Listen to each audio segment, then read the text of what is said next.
Imagine a world where power is measured in horses and chariots, where empires clash across desert valleys, and where the word of a general can silence a battlefield. Now imagine that same general, feared by armies, decorated by kings, returning home each evening and pulling back his sleeve to reveal something no amount of gold or glory can fix.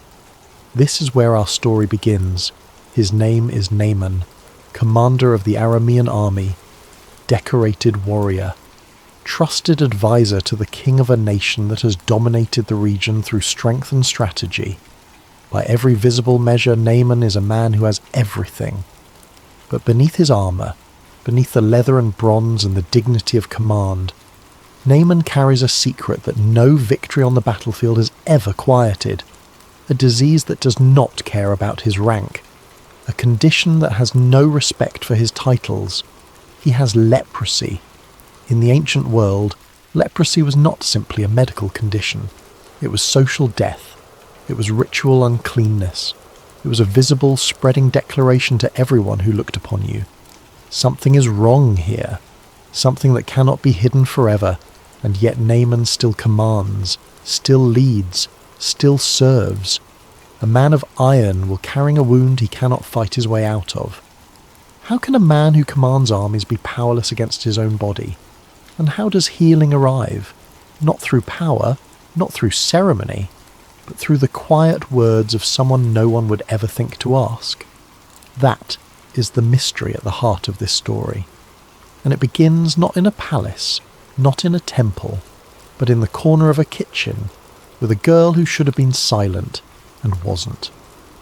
During one of Aram's military raids into the northern kingdom of Israel, soldiers returned with plunder and people.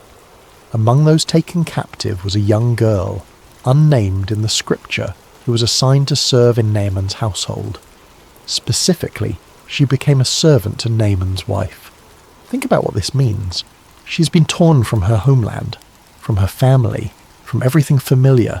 She's a prisoner of war living in the home of the very commander whose army destroyed the world she knew. She has every reason to be silent, every reason to harden her heart, every reason to keep her head down and simply survive. But she doesn't. Instead, she speaks, and what she says changes everything.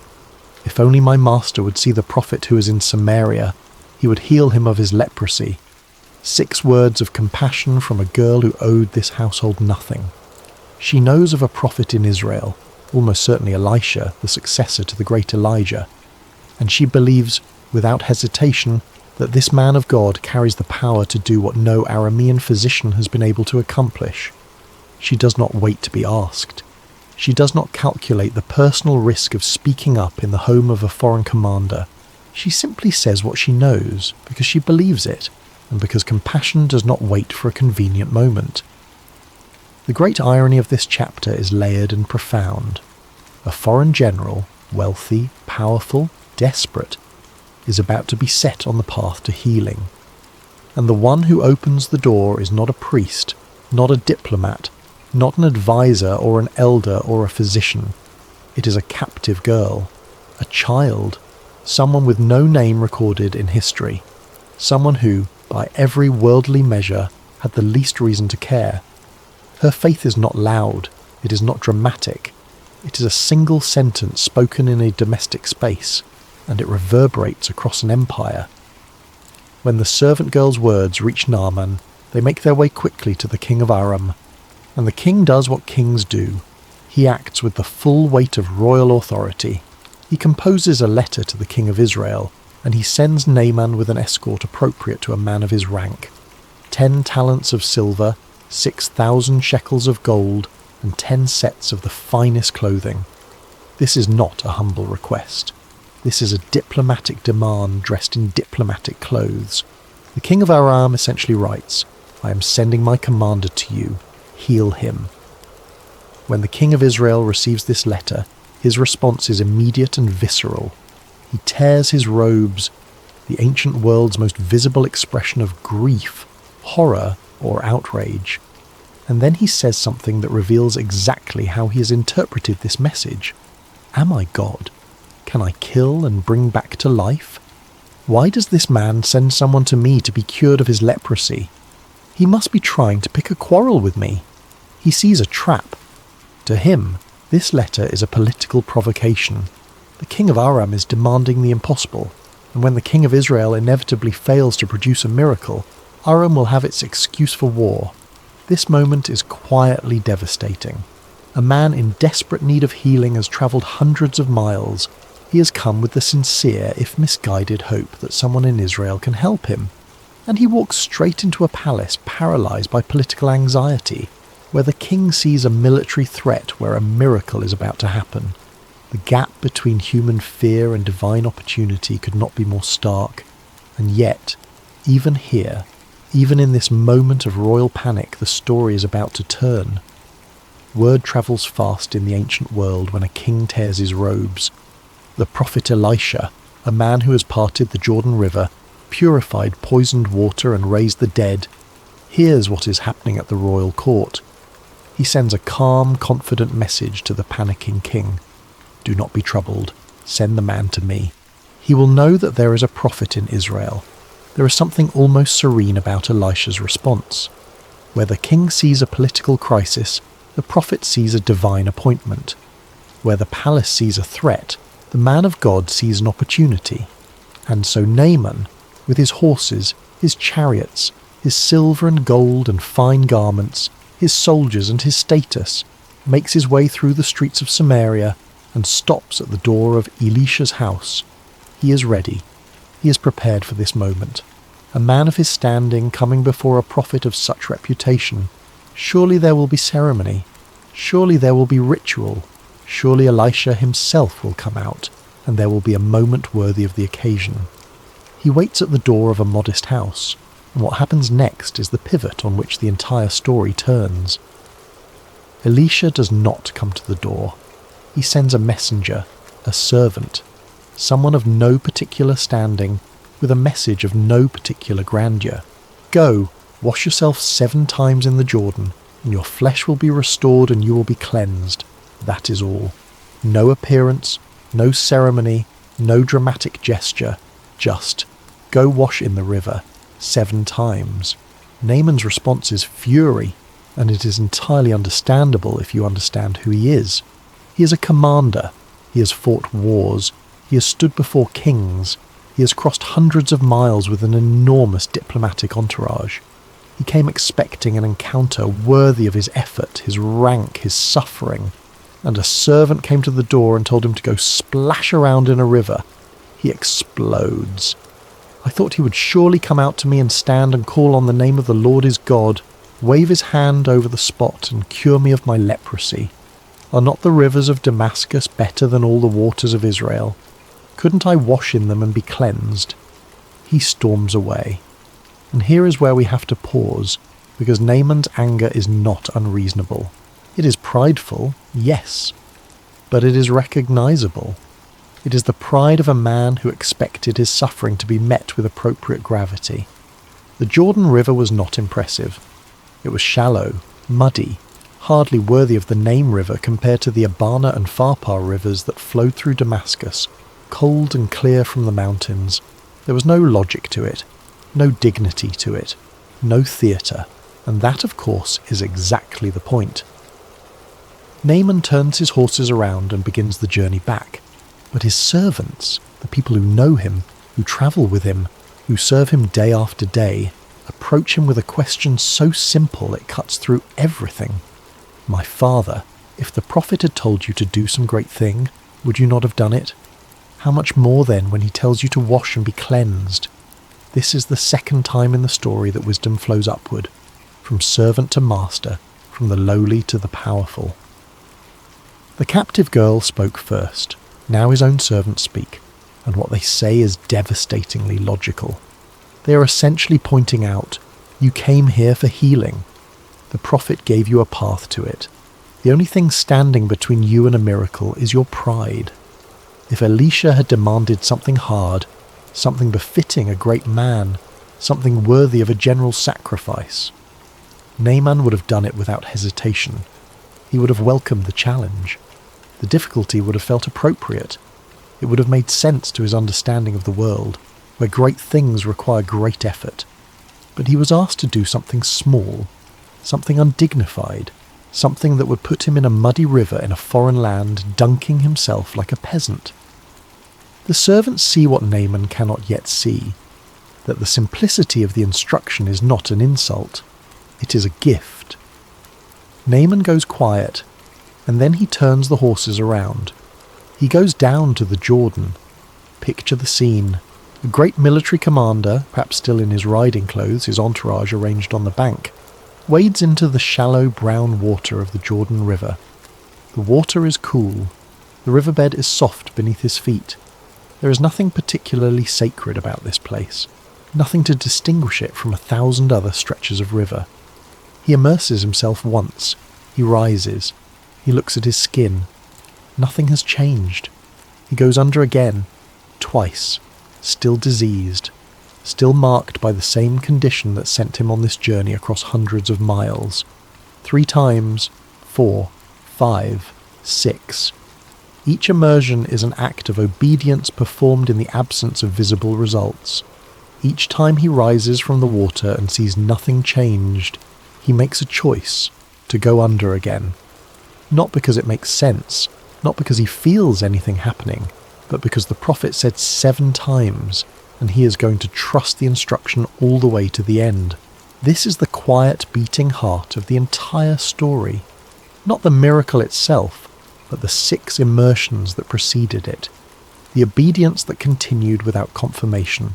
The faith that kept going even when nothing seemed to be happening. And then, the 7th. He goes under, and when he rises from the water, his flesh was restored and became clean, like that of a young boy.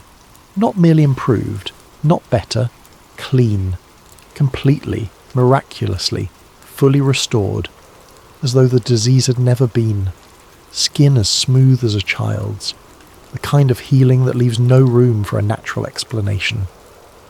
Naaman does not go home, not yet. He turns, perhaps still dripping from the Jordan, his entourage in stunned silence behind him, and he returns to Elisha's house. This time he goes inside. This time he stands before the prophet face to face, and what comes out of his mouth is not the language of a transaction completed. It is the language of a man who has encountered something that has rearranged his understanding of the universe. Now I know that there is no God in all the world except in Israel. This is a confession of faith from a foreign general, not from an Israelite, not from someone raised in the covenant tradition, from a man who came seeking a cure and found something infinitely larger than what he was looking for. He came as a patient. He is leaving as a worshipper. He offers Elisha the gifts he brought, the silver, the gold, the fine garments. He is overwhelmed. He wants to give something in return for what has been given to him. And Elisha refuses, completely, firmly. As surely as the Lord lives whom I serve, I will not accept a thing. This refusal is deliberate and theologically important. The healing is not a transaction. It is not a service rendered in exchange for payment. God's power is not for sale, not for barter, not for leverage. The miracle was given freely, and it must be received freely, with nothing owed, nothing exchanged, nothing that could reduce it to a commodity. Before he leaves, Naaman makes one more request, and it is perhaps the most tender detail in the entire story. He asks for 2 mule loads of earth, soil from Israel. He wants to bring it home to Damascus. Why? Because in the ancient Near East, there was a deep belief that gods were connected to the land where they dwelled. To worship the God of Israel, Naaman felt he needed to stand on Israelite ground. He wanted to build an altar back home and worship on a piece of this land, this place where something impossible had been made real. There is something profoundly moving about this request. He is not yet a fully formed theologian. He is a new believer, working with the understanding he has, doing the best he can to honour what he has experienced. He carries home a little piece of the place where he was healed, and Elisha does not correct him or shame him. The man is sincere, he is trying, he has genuinely been transformed. Naaman also asks for understanding regarding one remaining obligation, accompanying his king into the temple of the Aramean god Rimmon. He knows he can no longer worship there in spirit, but his role as royal attendant requires his physical presence. He asks for God's forgiveness in advance for this political necessity. Elisha's response is simple: go in peace. The man leaves carrying 2 mule loads of dirt and a completely new understanding of who God is. Faith, it turns out, travels. Not every character in this story is transformed for the better. Gehazi is Elisha's servant. He has watched this entire extraordinary sequence unfold: the general's arrival, the refused instruction, the servant's wisdom, the miraculous healing, his master's refusal of payment. He has seen all of it, and what he thinks is, what a waste. As Naaman's caravan heads back toward Damascus, Gehazi slips away from Elisha's house and runs after them. He tells Naaman a lie, that Elisha has changed his mind, that 2 young prophets have arrived and need silver and garments. Naaman, still filled with gratitude, gives generously. More than Gehazi asked for, Gehazi hides the goods. He returns to Elisha as if nothing has happened. But Elisha knows. Was not my spirit with you when the man got down from his chariot to meet you? Gehazi has not simply stolen silver and clothing. He has desecrated the entire testimony of the miracle. He has introduced commerce into a moment that was supposed to be about grace. He has used God's healing as a vehicle for personal gain. The consequence is immediate and severe. Naaman's leprosy, the very disease that was healed by grace and obedience, now attaches itself to Gehazi and to his descendants forever. The contrast could not be more deliberate. Naaman humbled himself and was restored. Gehazi lifted himself up through deception and was brought low. 2 men, 2 responses to the same extraordinary event, and 2 entirely different fates. Before we arrive at the end of this story, it is worth pausing to look at what has unfolded not just as a sequence of events, but as a precisely constructed meditation on several eternal themes: pride and humility. Naaman arrived with everything the world says should matter: rank, wealth, connections, royal backing, and every single one of those advantages was useless to him. What finally opened the door to his healing was not power or resources. It was the willingness to set down his dignity, wade into a muddy river, and trust a simple instruction. The world could not heal him. Humility could. Faith from the overlooked. The catalysts of this miracle are consistently people with no worldly standing. The captive girl who speaks up. The servants who gently challenge their master's pride. The unnamed messenger who delivers Elisha's instruction. God does not require the powerful to accomplish his purposes. He regularly chooses the people no one else would choose, and through them moves mountains, obedience without spectacle. Naaman wanted a miracle that looked like a miracle. He wanted drama, ceremony, the visible demonstration of divine power. What he got was a muddy river and a number, 7. The miracle was real, but it was hidden inside something that looked completely ordinary. This pattern, the extraordinary concealed within the mundane, runs throughout Scripture, and it runs throughout life, integrity and ministry. Gehazi's story is the story of what happens when someone treats God's grace as a resource to be monetized. The gifts that flow from genuine encounters with the divine are not for sale.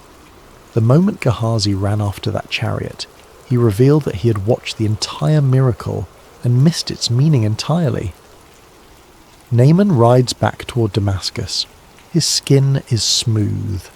His heart is changed. Somewhere behind him, 2 mule loads of Israelite soil are packed into his caravan, ready to become the foundation of an altar in a foreign land. He is not an Israelite. He will never be part of the covenant community in the traditional sense. He does not know all the laws or the history or the prayers. He is a foreign soldier who waded into a river 7 times and came out believing something he never believed before. His story becomes one of the rare Old Testament accounts of a foreigner experiencing the healing power of Israel's God. And centuries later, when Jesus walks the earth, he will mention Naaman by name. Standing in a synagogue in Nazareth, surrounded by people who wonder why the power of God seems to move in unexpected directions, he will say, "And there were many in Israel with leprosy in the time of Elisha the prophet, yet not one of them was cleansed, only Naaman the Syrian." The room fell silent when he said that, because it was a reminder that grace does not follow the maps we draw for it. It does not stay within the lines we assign to it. It finds the people who are ready to receive it, even when they are the last people anyone expected. And so the story of Naaman is not merely ancient history, it is a mirror. It asks us, what rivers in our own lives do we refuse to enter because they are not impressive enough? What simple instructions do we walk away from because they do not match our expectations of what healing should look like? What pride are we carrying that is costing us more than we know? And perhaps most quietly, most persistently, it asks us to remember the captive girl, the one with no name, the one who had every reason to be silent and chose to speak, the one whose single sentence of compassion sent a general to a river and changed the course of a life. Sometimes the greatest miracles in history begin not with kings or prophets, not with power or ceremony or great displays of divine fire. They begin with the quiet faith of someone no one notices.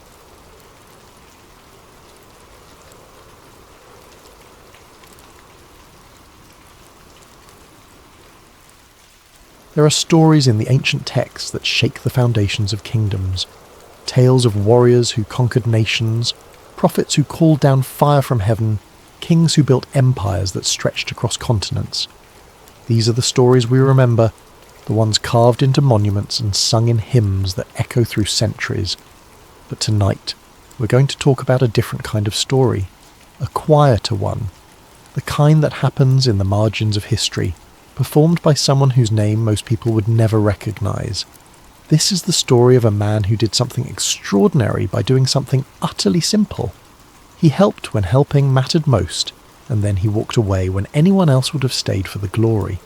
His name was Barzillai the Gileadite, and his story is one of the most beautiful examples of faith you've probably never heard. Chapter 1.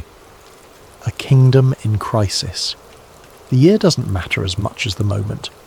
What you need to understand is this: King David, the giant slayer, the psalmist, the man after God's own heart, was running for his life.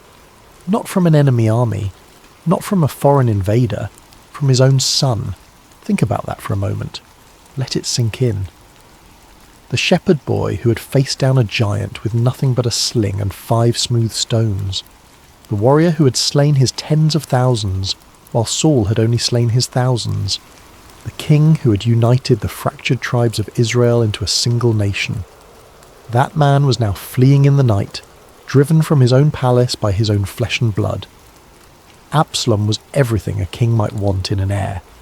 The scriptures describe him in terms that seem almost mythological. From the sole of his foot to the crown of his head, there was no blemish in him. His hair alone weighed hundreds of shekels when he cut it once a year. He was handsome beyond description, the kind of magnetic presence that drew every eye in a room. People couldn't help but notice him, couldn't help but be drawn to him. But Absalom had grown tired of waiting for his father's throne. You have to understand the context. David was old now, yes, but still very much alive and very much in control. Absalom saw the throne, saw the power, saw the legacy, and he wanted it. Not someday. Now. So he began a campaign that was as brilliant as it was insidious. For years, Absalom would rise early and stand beside the way of the gate. When anyone came with a dispute to bring before the king for judgment, Absalom would call out to him and ask where he was from. And when the person identified their tribe, Absalom would say, "Look, your claims are good and right, but there is no one from the king to hear you." Then he would add, almost casually, "Oh, that I were made judge in the land, that everyone who has a dispute or cause might come to me, and I would give him justice." It was insidious because it was subtle. He wasn't openly criticizing David. He was just suggesting that justice could be more accessible, more immediate, more personal. And whenever anyone approached to bow down to him, showing him the respect due to a prince, Absalom would reach out his hand and take hold of him and kiss him. He would treat them like equals, like friends, like he truly cared about their problems. He stole the hearts of Israel one conversation at a time, one handshake, one embrace, one promise that things could be better. This went on for 4 years. 4 years of patient manipulation. 4 years of building a coalition without David even realizing what was happening. And then, when the moment was right, when he had cultivated enough support and positioned enough allies, Absalom struck. He went to Hebron, the city where David had first been crowned king of Judah decades earlier.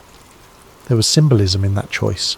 Hebron represented legitimacy, tradition, the old ways, and from Hebron, Absalom proclaimed himself king. The conspiracy grew strong. The people who had once praised David now turned to his son. It wasn't universal, but it was substantial. Substantial enough that David, hearing the news, realized immediately that he was in mortal danger. The rebellion came swift and brutal. Word reached Jerusalem that Absalom had declared himself king, that he was gathering an army, that he was marching on the capital. David had to make a choice, and he had to make it quickly. He could stay and fight, fortify Jerusalem, turn the city into a fortress and dare Absalom to take it. But David was a military genius, and he understood immediately what that would mean. Jerusalem was not designed to withstand a siege from within. If he stayed, the city would become a battlefield. Blood would run through the streets where David had walked in worship. Buildings would burn. Innocent people would die. The city he had made the capital of Israel, the city where he had brought the Ark of the Covenant, would be destroyed in a civil war. So David made a choice that must have torn his heart in two. He fled. Picture the scene, and really try to see it in your mind. The king who had defeated Goliath, who had united a fractured nation, who had brought the Ark of the Covenant to Jerusalem with dancing and celebration so exuberant that his wife Michal had despised him for it, now walking out of his own city in shame. His household followed him, his loyal servants, the soldiers who had fought beside him for decades. They left in the night, a procession of the faithful and the fearful, abandoning the palace, the throne, everything David had built over a lifetime of warfare and diplomacy. David was old now, not ancient, but worn. The years of warfare had taken their toll. The battles against the Philistines, the Moabites, the Ammonites, the Edomites, the political manoeuvring required to keep 12 fractious tribes unified, the family tragedies that had marked his later years, his daughter Tamar violated by her half-brother Amnon, his ordering of Amnon's death in revenge, his estrangement from Absalom that followed, the weight of his sin with Bathsheba, and the death of their first child. All of it had carved deep lines into his face. His joints ached in the morning now. His wounds from decades of combat troubled him in cold weather. His heart was heavy not just with fear, but with a grief that ran deeper than any wound he had received in battle. This wasn't just a military defeat. This was personal betrayal on a level that cuts to the very core of what it means to be human. This was his own son trying to kill him. His own son whom he loved despite everything, whom he had forgiven for killing Amnon, whom he had welcomed back to Jerusalem after years of exile. That son was now hunting him like an animal. As they walked, David wept.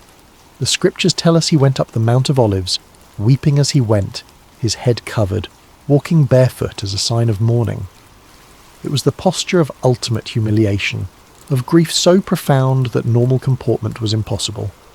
And all the people who were with him covered their heads and went up weeping. It was a procession of sorrow, of loss, of fear. Imagine being there.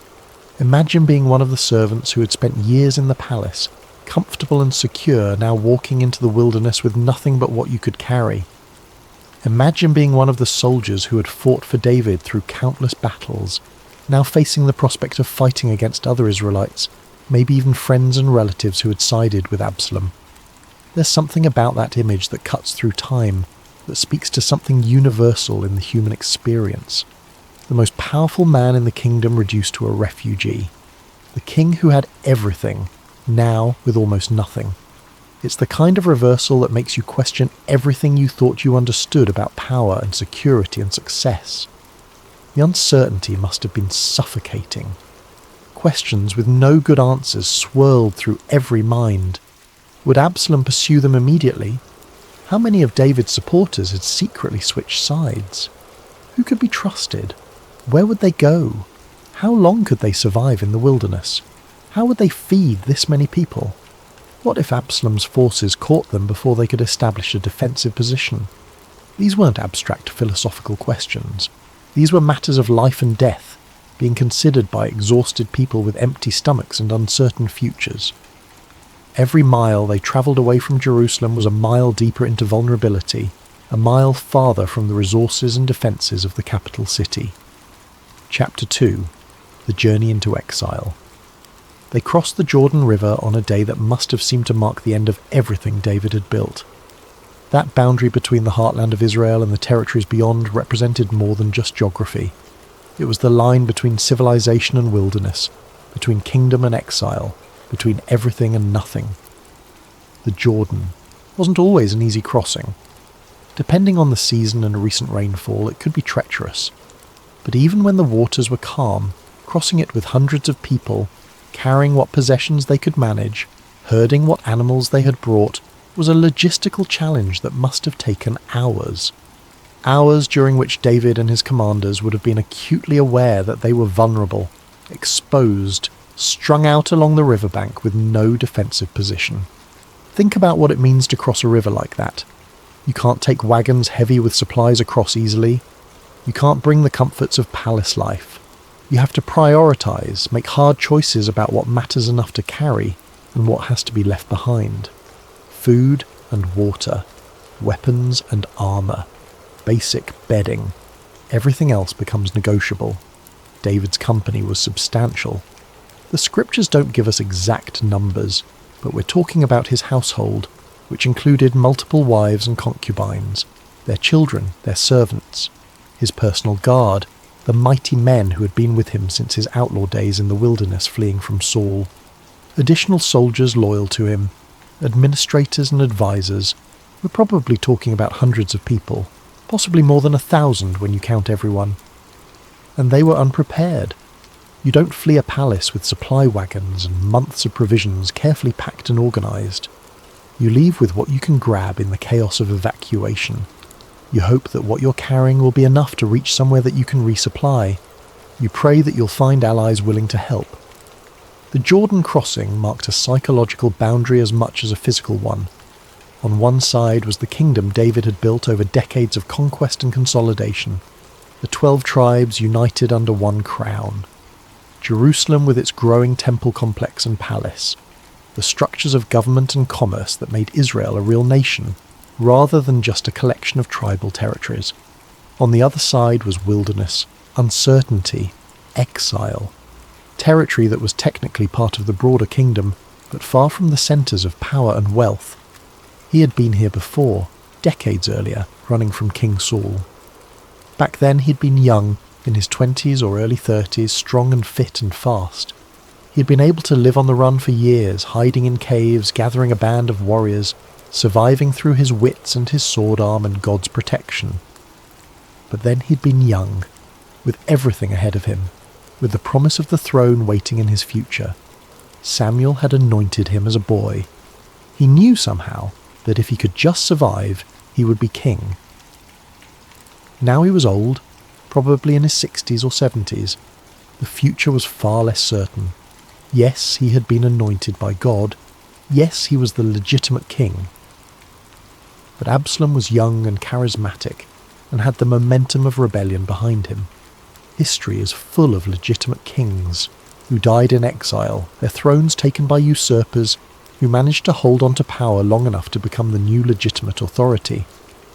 The nights in the wilderness were cold, not the bitter, killing cold of the mountains in winter, but the sharp, penetrating cold of the desert at night that seeps into your bones and reminds you how vulnerable you are, how thin the line is between civilization and survival, how quickly comfort can turn to suffering.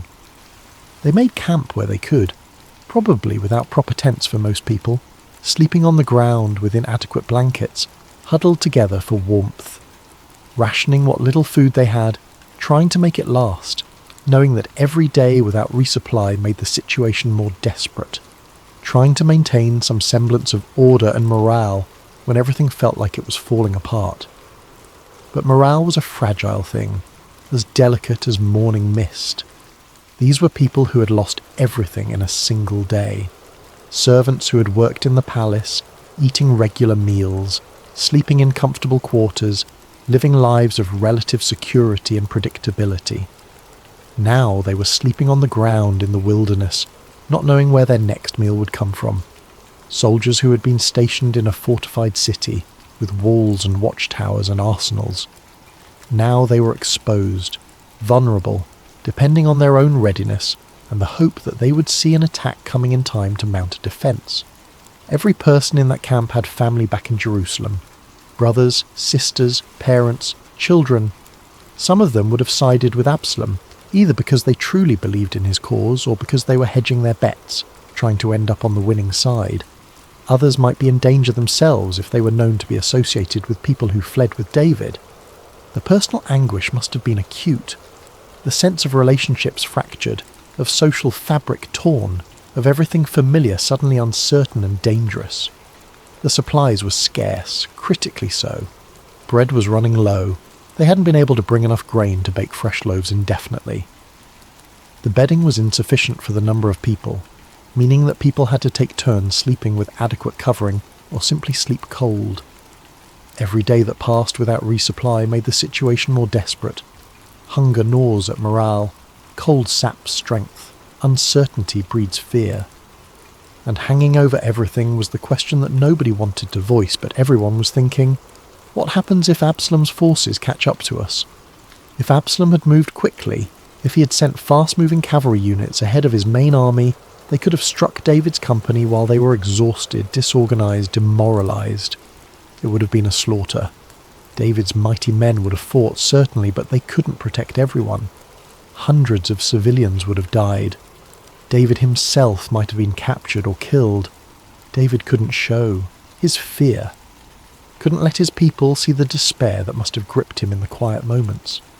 He had to project strength, confidence, faith that God would deliver them. He had to be the king, the commander, the man who made decisions and gave orders and kept everyone moving forward. But late at night, lying on the hard ground, staring up at the stars that had once seemed like promises of God's covenant, did he wonder if this was how his story would end? Not in glory, but in exile, defeated by his own son, remembered as the king who lost everything because of his own sins and failures as a father. The stillness of those nights must have been profound. The kind of silence that amplifies every doubt, every regret, every what if. No city sounds, no palace guards changing shifts. Just the wind in the grass, the occasional call of a night bird, the rustling of people unable to sleep, lying awake and wondering what tomorrow would bring. This was a king who had everything. The palace, the throne, the kingdom, the wealth, the power, the legacy. And in the span of a few days he found himself with almost nothing. Just the people who chose to follow him, and the clothes on his back, and the faith that somehow, some way, God would not abandon him completely. It's in moments like these that the human soul is tested most severely. Not in the dramatic battles where adrenaline carries you through, but in the long cold nights where you have nothing to do but think about everything you've lost and everything you might lose still, where you have to find reasons to hope when hope seems foolish, where you have to keep faith when faith feels like self-delusion. Chapter 3. The Arrival of Barzillai. It was into this desperate moment that an old man arrived, and with him came hope in its most practical form. His name was Barzillai, and he came from Rogelim, a town in Gilead, east of the Jordan. If you're not familiar with the geography, Gilead was the mountainous region east of the river, a land of hills and valleys, of shepherds and farmers, of people who lived at some remove from the centres of power in Jerusalem and Samaria. It wasn't the frontier exactly, but it wasn't the cosmopolitan heart of the kingdom either. It was provincial, traditional, the kind of place where families lived in the same towns for generations, where everyone knew everyone else's business, where life moved at a slower pace than in the cities. Barzillai was not a soldier, not a prophet, not a political figure of any significance in the broader story of Israel. He hadn't fought in David's wars, he hadn't served in the palace. His name appears nowhere in the military rosters or administrative records. He was simply a wealthy man, someone who had prospered through decades of hard work and wise management. A landowner, probably. Someone with flocks and herds, with servants and workers, with the kind of wealth that comes from consistent, unglamorous success in agriculture and trade. He was advanced in years. The scriptures describe him as a very aged man, and when he later speaks to David, he identifies himself as 80 years old. 80. In a time when life expectancy was much shorter than today, when disease and war and accident claimed so many before their time, reaching 80 was remarkable. It meant you had survived wars and famines and plagues. It meant you had outlived most of your generation. It meant you carried within you decades of accumulated wisdom and experience. But it also meant your body was failing in all the ways that age brings failure. Your joints ached, your hearing diminished, your vision clouded. Food lost its taste, music lost its appeal. The pleasures that delight the young become muted and distant. You lived increasingly in memory, in the world as it had been rather than the world as it was becoming. Barzillai would have heard about David's flight. News travelled through the region, carried by travellers and traders, by refugees fleeing the coming civil war, by messengers spreading word of the rebellion. The story would have been told and retold, embellished and analysed. In the markets and meeting places of Rogelim, people would have discussed what it meant. Was Absalom the future? Should the towns of Gilead prepare to send tribute to the new king? Was David finished, his glory days behind him, destined to die in exile like so many fallen monarchs? For most people, this would have been interesting gossip, perhaps fodder for speculation about who would ultimately win the civil war. It might have been discussed over evening meals, debated in marketplaces, used as an excuse to talk politics and predict outcomes. But it would have remained abstract, something happening to someone else, far away, not requiring any personal response beyond having an opinion. But for Barzillai, it was a call to action. Why? The scriptures don't tell us his inner reasoning. We don't get a speech where he explains his motivations. We don't have a prophet's vision or a divine command. We just have the action itself. But we can infer some things. Barzillai would have remembered David's early reign, the unification of the tribes, the defeat of the Philistines, the bringing of the ark to Jerusalem, the stability and prosperity that David's rule had brought to Israel. For 80 years Barzillai had lived through various kings and rulers, some good, some bad, some indifferent. He would have known the difference between a king who served his people and one who served only himself. More than that, Barzillai would have understood something fundamental about God's will. David had been anointed by Samuel. He was God's chosen king. Yes, he had sinned grievously with Bathsheba. Yes, he had failed as a father. Yes, his family was a mess of violence and betrayal. But none of that changed the fundamental reality that God had called David to be king over Israel. Absalom might be handsome and charismatic, but he had no divine mandate. He was a usurper, a rebel, someone trying to take by force what God had not given him. And Barzillai, with the clarity that sometimes comes with age, recognized this. So he gathered provisions, not a token gift, not a symbolic gesture, a serious supply operation that must have required substantial planning and resources. Beds for sleeping. Think about what that means. Not bedrolls, but actual beds, frames and mattresses, or at least thick pallets of straw and fabric that could provide real comfort.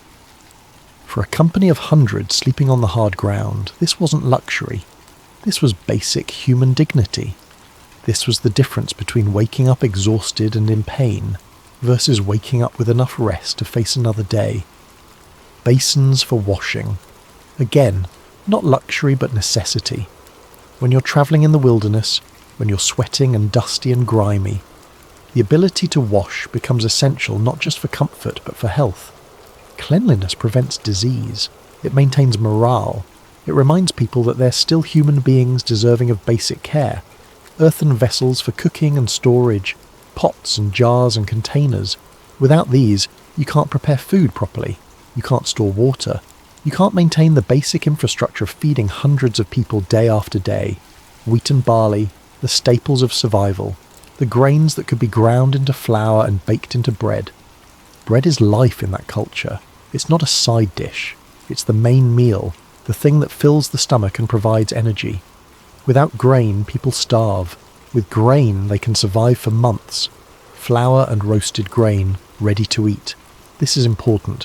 Flour needs to be baked, which requires time and fuel and some degree of stability, but roasted grain can be eaten immediately. For people who are exhausted and hungry, who might not have the resources or time to bake bread, roasted grain is instant nourishment. Beans and lentils, protein, essential nutrients, the food that sticks to your ribs and keeps you strong. In a culture without refrigeration, dried beans and lentils could last for months, providing reliable nutrition when fresh meat wasn't available. Honey, natural sugar, energy, sweetness in a situation that was bitter in every other way. Honey doesn't spoil, it lasts indefinitely. It could be mixed into other foods or eaten straight for a quick boost of energy. Curds, fermented dairy products that provided protein and fat and could survive for days without refrigeration. Essential nutrition for people who needed to maintain their strength. Sheep, fresh meat. But more than that, living animals that could provide ongoing sustenance. Sheep could be butchered as needed, providing fresh meat for days. They could be milked. Their wool could be used. They were wealth on the hoof, resources that kept giving, and cheese from the herd. More dairy, more protein, more fat. Cheese was portable, durable, nutritious. It was perfect travel food, something that could sustain people over long distances and extended periods. This wasn't just food. This was dignity. This was comfort. This was the difference between barely surviving and having the strength to face what came next. This was someone saying, through the language of practical provision, you matter. Your suffering matters.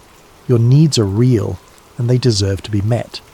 And Barzillai brought all of this to David and the people with him. Imagine the logistics of this operation. Loading wagons or pack animals with hundreds of pounds of supplies, organising servants to transport everything, making the journey from Rogelim to wherever David was camped. All of this done by an 80-year-old man who could have easily justified staying home, staying safe, staying neutral. There were no grand speeches, no declarations of loyalty written on scrolls and read aloud before witnesses. No political calculations explained and justified. He simply arrived, this old man from a small town, and gave what was needed.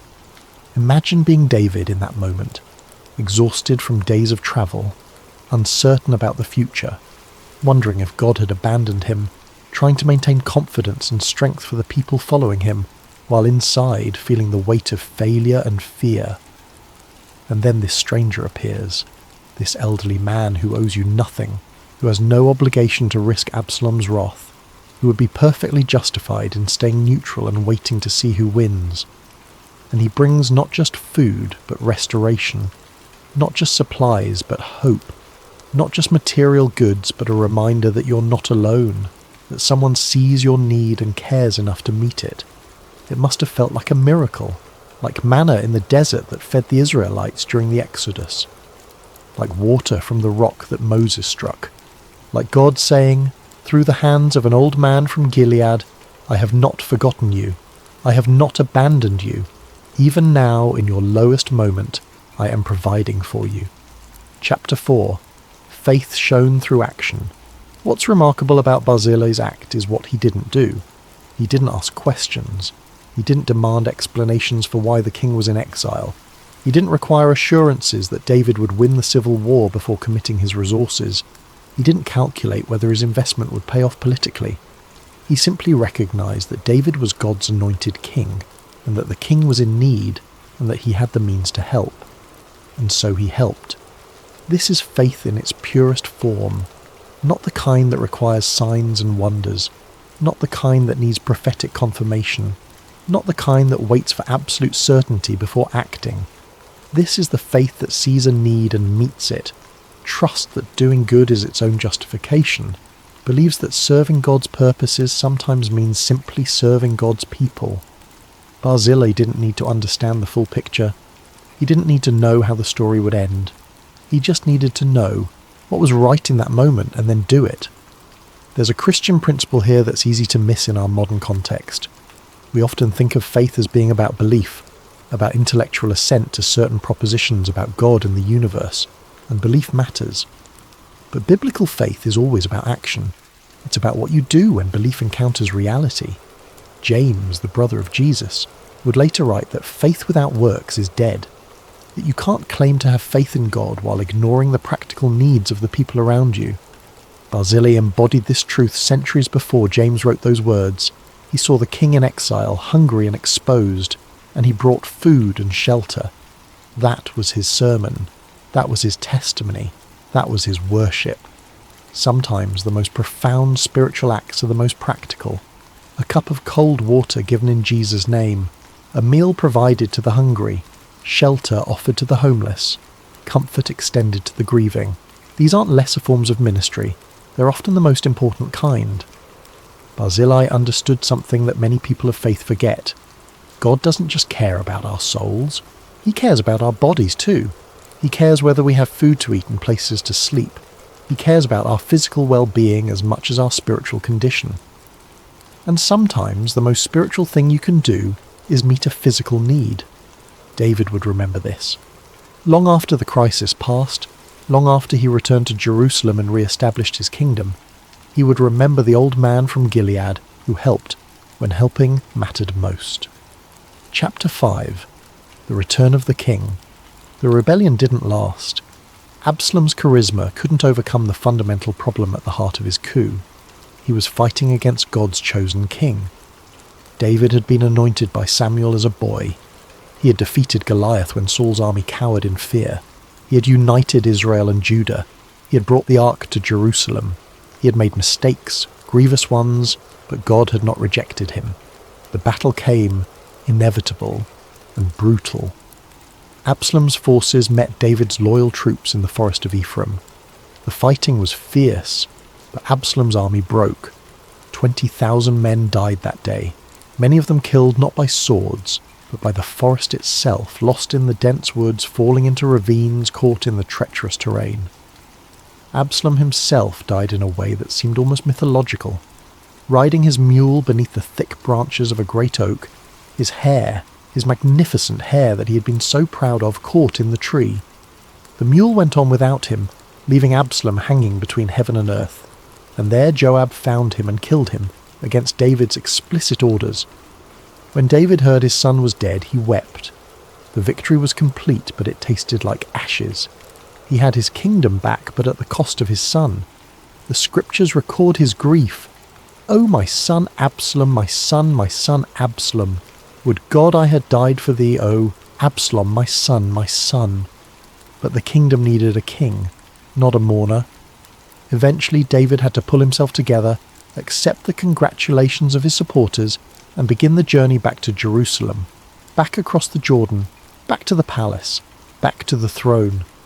As he prepared to return, David thought about the people who had stood by him, the soldiers who had fought for him, the servants who had followed him into exile, and especially those who had helped him when help was most needed. He thought about the old man from Rogelim. Chapter 6. An Unexpected Offer. Barzillai came to meet David at the Jordan as the king prepared to cross back into the heartland of Israel. It was a moment of transition, of restoration. The exile was over. The rightful king was returning. David, surrounded by his advisors and supporters, saw Barzillai approaching. This elderly man who had asked for nothing, who had given everything, who had sustained them in their darkest hour. And David made him an offer that would have seemed like a dream to almost anyone in that situation. "Come with me to Jerusalem," David said. "Come across the Jordan. Be with me. I will provide for you. You will have a place at my table. You will live in the palace, honoured and cared for all your remaining days." This was an extraordinary offer. To live in the royal court, to eat at the king's table, to be part of the inner circle of power and influence. This was the kind of reward that people schemed and fought for. This was access, prestige, comfort, security. For an old man who had spent his life in a provincial town, this would have represented the culmination of a lifetime. To end your days in the royal palace, honoured by the king, remembered in the annals of the kingdom. This was immortality, in a sense. This was the kind of legacy that would echo through generations. Anyone else would have said yes immediately. Anyone else would have seen this as God's blessing, the reward for faithfulness, the open door that should never be closed. But Barzillai was not anyone else. Chapter 7. Barzillai's gentle refusal. Barzillai's response is one of the most beautiful moments in Scripture, though it's often overlooked in favour of more dramatic stories. He said to the king, "How long do I have left to live that I should go up with the king to Jerusalem? I am now 80 years old. Can I tell the difference between what is enjoyable and what is not? Can your servant taste what he eats and drinks? Can I still hear the voices of male and female singers? Why should your servant be an added burden to my lord the king?" There's no bitterness in these words, no false humility, no manipulation, just honest, gentle clarity about where he was in life. Barzillai knew himself. He knew his limitations. He knew that at 80 years old the pleasures of the royal court would be lost on him. The fine foods would taste like nothing. The music would be difficult to hear. The social dynamics would be exhausting. What seemed like a blessing to a younger person would be for him a burden. But more than that, and this is the crucial point, Barzillai knew what he wanted. And what he wanted was to go home. Not because he was rejecting David's gift, not because he thought less of the honour being offered, but because he had lived long enough to know the difference between glory and peace, between recognition and contentment, between what looks impressive and what actually brings joy. He wanted to die in his own town, near the grave of his father and mother. He wanted to end his days in familiar surroundings, among people he had known his whole life. He wanted the simple pleasures of home, not the complex pleasures of the palace. This is wisdom that can only come with age. The young chase glory. The old seek peace. The young want to be remembered. The old want to rest. But Barzillai didn't leave David without an answer to his generosity. He said, "Here is your servant Chimham. Let him cross over with my lord the king. Do for him whatever you wish." Chimham was likely Barzillai's son or servant, someone younger who could actually benefit from the king's offer. Someone who had years ahead of him, who could taste the food and hear the music and build a life in Jerusalem. Barzillai was passing the blessing forward, taking nothing for himself but ensuring that his household would be connected to the king's favour. It was perfect, selfless, wise, peaceful. David could have been offended. Some kings would have been. But David understood. He blessed Barzillai, agreed to take Chimham, and let the old man go home. Chapter 8. Contentment over glory. Let's pause here and consider what Barzillai chose, because it goes against almost everything our culture tells us to value. He chose home over honour. He chose rest over recognition. He chose peace over reward. He chose the familiar over the prestigious. He chose dying well over living gloriously. In our modern world, this seems almost incomprehensible. We're taught to always say yes to opportunity, to maximise every advantage, to never turn down a promotion, an upgrade, an access pass to a better life. We're taught that contentment is just another word for settling, that peace is what you accept when you can't achieve glory. But Barzillai knew something that we've forgotten. Not every blessing must be accepted to be appreciated. Not every door that opens needs to be walked through. Not every gift needs to be unwrapped to be valued. He appreciated David's offer deeply. He recognised it as the genuine honour it was. But he also recognised that it wasn't right for him, and he had the wisdom and self-knowledge to say so. This is spiritual maturity of the highest order. It's easy to want what you can't have. It's much harder to not want what you can have. It's easy to chase opportunities. It's much harder to discern which opportunities are actually meant for you. Barzillai had spent his life building something meaningful in Rogelim. He had relationships there, history there, roots that went deep into that soil. Jerusalem was glorious, but it wasn't home. The palace was magnificent, but it wasn't where he belonged. There's a Christian principle here that runs counter to much of what passes for Christian teaching today. We often act as if God's blessings always look like advancement, promotion, increase, expansion, more money, more influence, more recognition, more everything. But sometimes God's greatest blessings look like permission to stay put, permission to be content with enough, permission to choose peace over prestige, permission to walk away from opportunity without guilt or regret. Barzillai embodied this truth. He had helped the king, and the king wanted to reward him, and he said, essentially, "Thank you, but I have everything I need. I did what I did because it was right, not because I wanted something in return, and now I want to go home." This is faith that has moved beyond transaction, beyond the expectation that good deeds earn rewards, beyond the need for recognition or validation. This is faith that serves because serving is its own reward, that gives because giving is its own joy, that helps because helping is its own purpose. Chapter 9. A quiet farewell. The goodbye happened at the Jordan River, that same boundary Barzillai had crossed to bring provisions to David in exile. David now crossed to return to his kingdom, and Barzillai went back the other way, back to Rogelim, back to his normal life. David kissed him, the gesture of respect and affection between men who understood each other, the blessing of a king upon a servant who had served perfectly without ever claiming to be anything more than what he was. There was no crowd, no public ceremony, no monument erected in Barzillai's honour, just two men parting ways at a river, one returning to power and glory, the other returning to obscurity and peace. And yet, there's something profoundly beautiful about this moment, something that captures the essence of true faithfulness. Barzillai had done what needed doing. He had helped when helping mattered. He had expected nothing. And now he was walking away, not in bitterness or disappointment, but in contentment. The scriptures tell us that David did provide for Shimon, though the details are sparse. Barzillai's household was cared for. His kindness was remembered and rewarded, even if he himself didn't stay to experience that reward personally.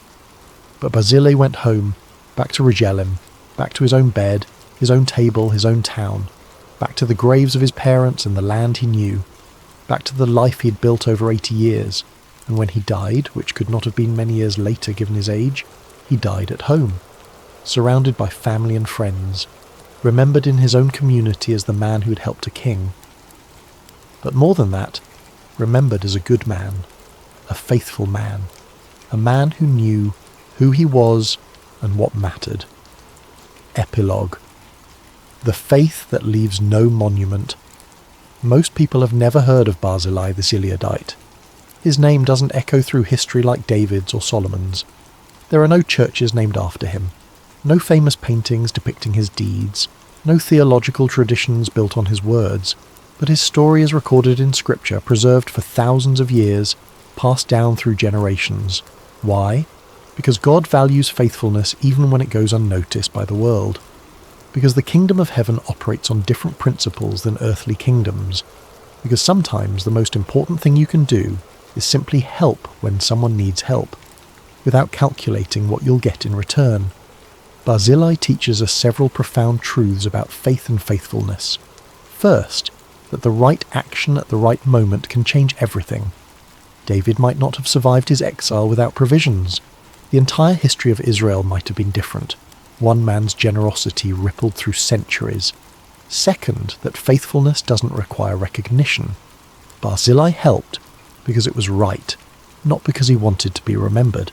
And yet he is remembered, recorded in the eternal word of God, precisely because he didn't seek that recognition. Third, that wisdom sometimes means walking away from reward. Not every blessing needs to be claimed. Not every honour needs to be accepted. Sometimes the greatest blessing is permission to go home, to rest, to be content with enough. Fourth, that passing blessings forward is as important as receiving them. Barzillai didn't need David's patronage, but Shimon did. So Barzillai made sure the blessing went to someone who could use it. Generosity doesn't end with receiving, it continues with giving. Fifth, and perhaps most importantly, that a life lived in quiet obedience is never forgotten by God. The world may not know your name, history books may not record your deeds, but God sees, God knows, God remembers, and that is enough. As you drift off to sleep tonight, consider Barzillai's example. Not the dramatic moments of your life, but the quiet ones. Not the recognition you've received, but the good you've done that nobody noticed. not the opportunities you've seized, but the ones you've wisely let pass by. There's something deeply peaceful about living the way Barzillai lived, doing good without expecting return, helping without demanding recognition, knowing when enough is enough, choosing home over honour, choosing peace over prestige, choosing contentment over glory. The world will tell you this is weakness. The world will tell you to always want more, achieve more, become more. But Barzillai knew better. He knew that sometimes the greatest strength is the ability to walk away. Sometimes the greatest achievement is knowing when you've achieved enough. Sometimes becoming more means becoming more content with who you already are. He helped a king and walked away. And in walking away, he demonstrated faith more powerful than armies, wisdom deeper than philosophy, and contentment richer than all the treasures of Jerusalem. In the quiet darkness, as your mind settles into rest, let this truth comfort you. You don't have to be famous to be faithful. You don't have to be remembered by the world to be remembered by God. You don't have to achieve greatness to live greatly. Sometimes the most powerful thing you can do is simply help when someone needs help. And then, when the moment passes, go home in peace. Sleep well, knowing that quiet faithfulness is never wasted, that simple kindness is never forgotten, and that a life lived in contentment is a life well lived. The story of Barzillai the Gileadite is finished, but its truth continues, echoing through the centuries, whispering to all who have ears to hear, do good, expect nothing, and rest in peace. Good night. In the shadow of Damascus, where the ancient stones still whisper of empires long turned to dust, there lived a man who seemed invincible. His name was Naaman, commander of the Aramean army, a warrior whose very presence on the battlefield could turn the tide of war. King sought his counsel. Soldiers followed him without question. His reputation stretched across the known world like the wings of an eagle. But beneath the polished armour, beneath the ceremonial robes that marked his station, his skin told a different story. It was marked, diseased, corrupted by leprosy, a condition that no amount of gold could cure, no military strategy could defeat, no royal decree could banish. Here was a man who could conquer nations but could not conquer his own flesh. What happens when the strongest man in a kingdom faces a weakness no sword can defeat? What happens when power meets powerlessness, when pride confronts humility, when a foreign warrior discovers that healing comes not from his gods, but from the god of his enemies? Chapter 1. The captive servant girl. The raids into Israel had become routine. Aramean soldiers would sweep down from the north, taking livestock, supplies, and occasionally people. Among those taken was a young girl, no more than a child, torn from everything she knew and brought into a foreign household. She had no name recorded in scripture, no monument erected in her honour, no songs sung about her courage. History would remember her only as the servant girl. She became part of Naaman's household, attending to his wife, performing the daily tasks that kept a commander's home running smoothly. But this girl carried something more valuable than any treasure the Aramean raiders had seized. She carried faith.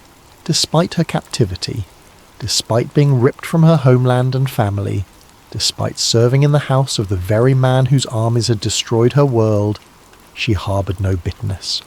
Instead, when she learned of her master's affliction, she spoke words that would change the course of history. If only my master would see the prophet who is in Samaria, she told Naaman's wife one day, her voice carrying the certainty of one who has witnessed miracles. He would cure him of his leprosy.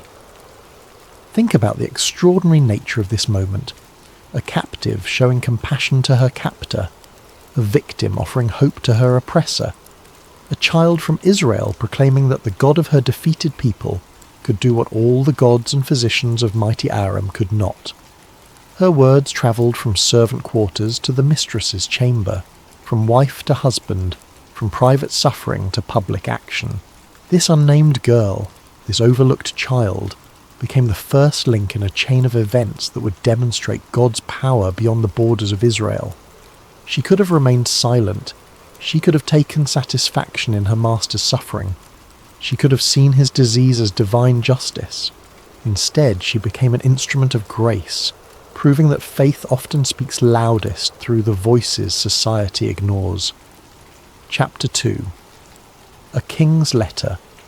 When Naaman heard his wife relay the servant girl's words, he faced a choice. Would he, a commander of armies, humble himself to seek help from the prophet of a conquered people?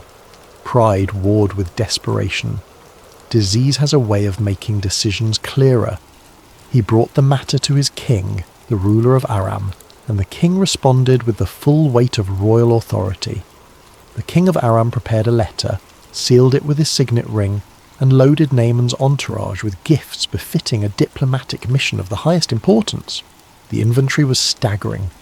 10 talents of silver, approximately 750 pounds of precious metal, 6,000 shekels of gold, roughly 150 pounds of the most valuable commodity in the ancient world, 10 sets of fine garments, the kind worn only by nobility, woven with threads of purple and scarlet, symbols of wealth and power. The letter itself was direct, almost demanding. With this letter I am sending my servant Naaman to you so that you may cure him of his leprosy. The delegation set out, a spectacle of military might and diplomatic prestige.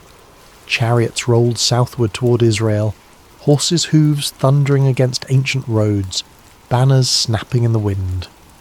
Naaman rode at the head of this procession, a warrior seeking not conquest but cure, carrying not weapons of war but gifts of desperation.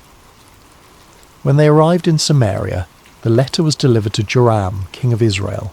The king broke the seal, unrolled the parchment, read the words, and his face went pale. His hands began to tremble. Without warning, he tore his robes, the traditional sign of extreme distress, and cried out to his advisers. "Am I God?" he shouted, his voice echoing through the palace chambers. "Can I kill and bring back to life? Why does this man send someone to me to be cured of his leprosy? See how he is trying to pick a quarrel with me." From Joram's perspective, this was a political trap. Aram was asking the impossible, demanding that he perform a miracle, knowing he would fail, providing the perfect pretext for war. The gifts were not offerings, but provocations. The letter was not a request, but an accusation waiting to happen. Fear gripped the palace. Councillors whispered of troop movements and military preparations. The shadow of war seemed to fall across Israel once again. But the king of Israel, in his panic, had forgotten something crucial. There was indeed a prophet in the land, and God was not limited by royal anxiety or political calculation. Chapter 3. Elisha intervenes. News of the king's distress spread quickly through Samaria. In those days, prophets often knew things before official messengers arrived, their connection to the divine providing intelligence no spy network could match. Elisha the prophet, successor to Elijah, student of miracles, heard that the king had torn his robes in fear and despair. He sent a message to the palace, brief and confident. "Why have you torn your robes? Have the man come to me, and he will know that there is a prophet in Israel." Notice the phrasing. Not, "he might be healed," or "I will try to help him." The message contained certainty, promise, and purpose. Naaman would know, not just experience healing, but understand its source. This was not merely about curing disease. This was about revelation, about a foreign commander encountering the one true God. The king, relieved to shift this impossible burden, sent word to Naaman. The commander and his entourage redirected their impressive procession toward the prophet's house. Can you imagine that scene? The dust clouds visible from miles away as chariots approached, the sound of horses and soldiers, the glint of armour in the sun. Naaman, dressed in his finest ceremonial attire, surrounded by evidence of his wealth and power, approaching the modest dwelling of a prophet. He expected ceremony equal to his station. He anticipated a grand welcome, dramatic rituals, impressive displays of prophetic power. He was, after all, the commander of Aram's armies, carrying a king's letter and a fortune in gifts. Surely the prophet would emerge, perhaps call upon his God with raised hands and fervent prayers, perform elaborate cleansing ceremonies, make a great show of divine intervention. Naaman's expectations were about to collide with God's methods. Chapter 4. The Unexpected Instruction. Elisha did not come out. The door remained closed. The prophet, aware of the impressive entourage waiting outside his home, sent a messenger instead, not even appearing personally to address this visiting dignitary. The messenger walked out, faced the commander of Aram's armies, and delivered instructions that would become one of the most famous prescriptions in biblical history. Go, wash yourself 7 times in the Jordan, and your flesh will be restored and you will be cleansed. That was it. No ritual, no ceremony, no divine fireworks, no laying on of hands, no dramatic prayers or prophetic pronouncements. Just simple instructions. Go to the river, wash 7 times, be healed.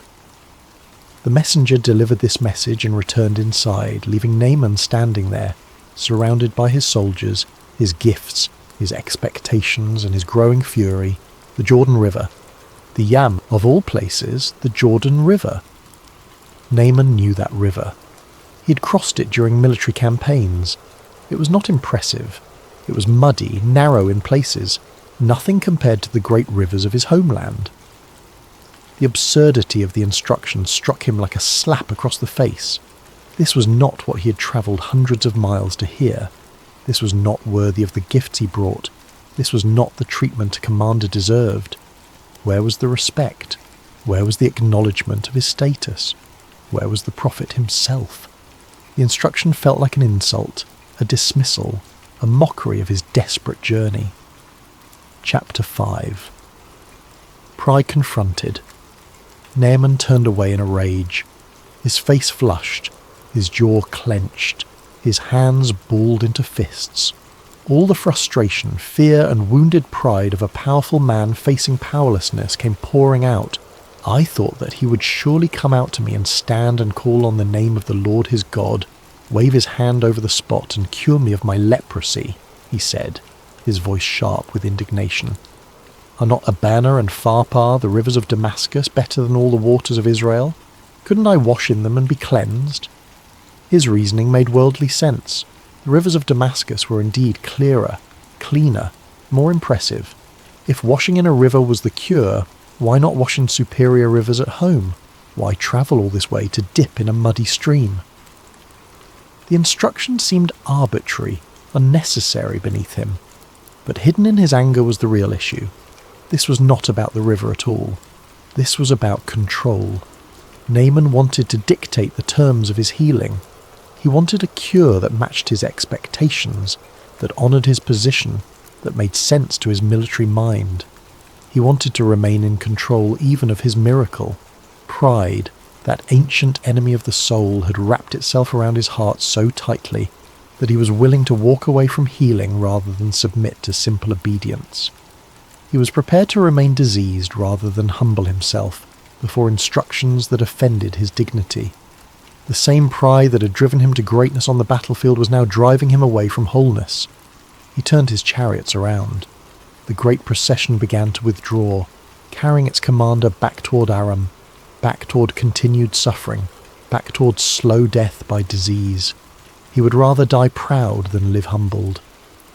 But God was not finished with Naaman yet. Chapter 6. The Servant's Wisdom. As the entourage moved away from Elisha's house, Naaman's servants gathered their courage.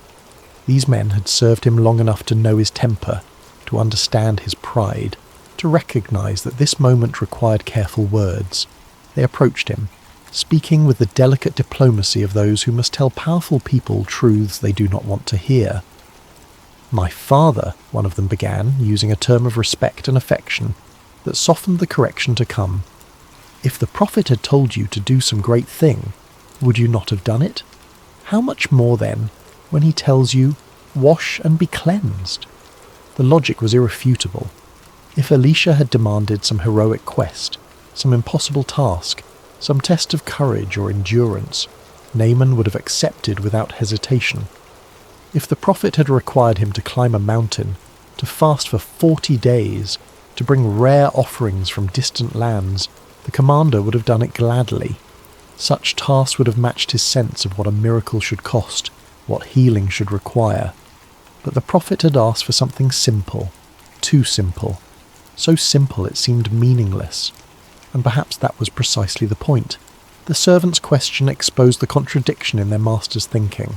He was willing to do anything except the one thing required. Humble, simple obedience. Their words created a pause in Naaman's rage. The rationality of their argument cut through his indignation. They were not commanding him. They were not mocking him. They were gently, carefully, respectfully showing him that his pride was costing him everything. Naaman looked at these men, his servants, but also his companions, his trusted advisors. They had followed him into battle. They had watched him lead armies to victory. They had witnessed his strength and his suffering. And now they were offering him wisdom more valuable than all the military strategies he had ever devised. He made a choice. He would obey. Chapter 7. The 7 Washings. The journey to the Jordan River was different now. The anger had drained away, replaced by something quieter. Determination, perhaps, or resignation, or the first stirrings of genuine faith. When they reached the river's edge, Naaman dismounted from his chariot. He removed his commander's robes, the symbols of his rank and power, and stood at the water's edge as simply a man, diseased, desperate, willing. He waded into the Jordan. The water was indeed muddy, unimpressive, ordinary. He submerged himself once, came up, looked at his skin. Nothing had changed. The leprous patches remained, mocking his hope. He went under a second time, rose again, still diseased. The water ran off his afflicted flesh, leaving it as marked as before. Third time, fourth, fifth. With each immersion, he had to choose again to believe, to continue, to trust that something was happening, even when nothing appeared to be changing. This was the test within the test, not just to obey once, but to persist in obedience when results seemed absent. Imagine the thoughts running through his mind. Was this a cruel joke? Had the prophet sent him on a fool's errand? Would his servants, watching from the shore, lose faith in him? Would he return to Aram not only diseased but humiliated? 6th immersion. The water closed over his head again. He stood, water streaming from his hair and beard. The leprosy remained. One more. 7 was a number of completion in Hebrew understanding, the number of divine perfection, the number of days in creation. 7 times he must wash. 7 times he must choose humility over pride, obedience over understanding, faith over sight. He went under the 7th time. When he rose from the Jordan River on that 7th washing, everything changed. His skin was not simply improved or partially healed. Scripture says his flesh was restored like that of a young boy. The leprosy was gone completely, replaced by healthy, clean, unblemished skin. Years of disease, of social isolation, of watching his body slowly deteriorate despite all his power and wealth, erased in a moment of simple obedience. Naaman stood in the Jordan River, looking at his arms, his hands, touching his face, examining what had happened to him. This was not gradual improvement. This was transformation. This was miracle. This was the power of the God of Israel made manifest in his flesh. He had come to Israel as a proud commander. He emerged from the Jordan as a changed man. Chapter 8. Faith awakens. Dripping with river water, restored in body, awakening in spirit, Naaman returned to Elisha's house. But this time he came not with demands or expectations. He came with wonder, with gratitude, with the beginnings of genuine faith. His entire entourage accompanied him, soldiers who had witnessed the miracle, servants who had counselled him to obedience, attendants who had travelled this whole impossible journey. This time Elisha came. The prophet stood before the commander, and Naaman spoke words that would echo through centuries of biblical teaching. "Now I know that there is no God in all the world except in Israel," he declared, his voice carrying the conviction of one who has experienced the undeniable. "So please accept a gift from your servant." Everything he had brought, the silver, the gold, the fine garments, he urged upon the prophet. This was more than gratitude. This was a man trying to make sense of an experience that had shattered his understanding of reality. In his world, healers were paid, services rendered required payment, power exchanged hands through transactions. He needed to give something back, to balance the scales, to make this miracle fit into categories he understood. But Elisha refused. "As surely as the Lord lives, whom I serve, I will not accept a thing," the prophet said firmly. Even when Naaman urged him repeatedly, pressed the gifts upon him, insisted that he must accept something, Elisha remained adamant. The refusal itself was a teaching moment, another lesson in a day full of revelations. Healing from God cannot be purchased. Divine power is not for sale. Miracles are not transactions. This was grace, freely given, unearned and unpayable. The God who healed Naaman wanted no payment except what the commander had already offered without realizing it: humility, obedience, and awakening faith. But Naaman, struggling to grasp this new theology, made one more request. If he could not pay for the miracle, perhaps he could at least take something back with him that would connect him to this God who had healed him. "If you will not accept payment," he said, "then please let me, your servant, be given as much earth as a pair of mules can carry, for your servant will never again make burnt offerings and sacrifices to any other god but the Lord." The request reveals so much about his transformation and his continued journey of understanding.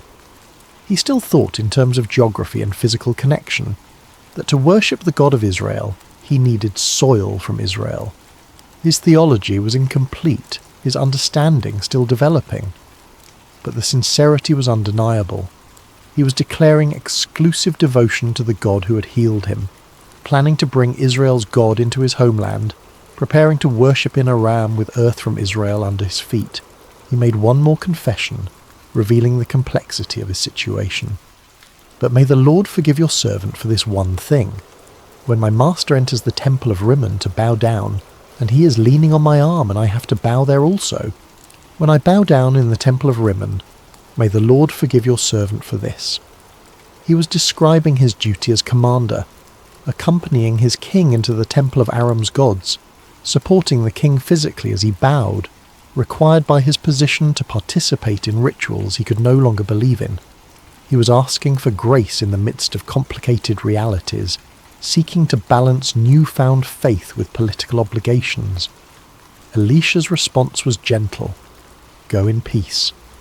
No condemnation, no lecture, no demands for immediate perfect theological understanding or complete separation from his culture, just blessing and release.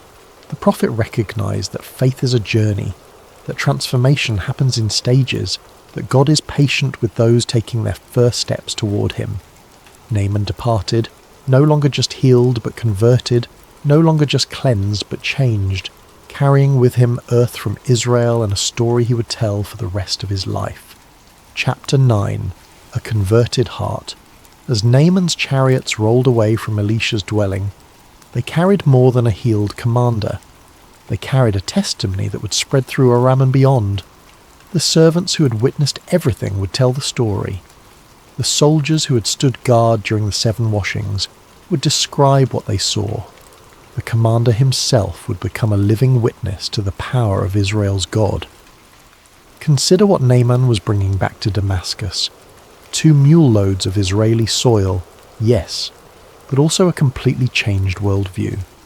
He had come seeking physical healing and received spiritual transformation. He had arrived as a worshipper of Aramean gods and was returning as a devotee of the God of Israel. He had travelled south as a proud military leader and was journeying home as a humble servant of the divine. His request for soil reveals the early, incomplete nature of his understanding, but also the sincerity of his conversion. In the ancient world, gods were often thought to be territorial, connected to specific lands and peoples.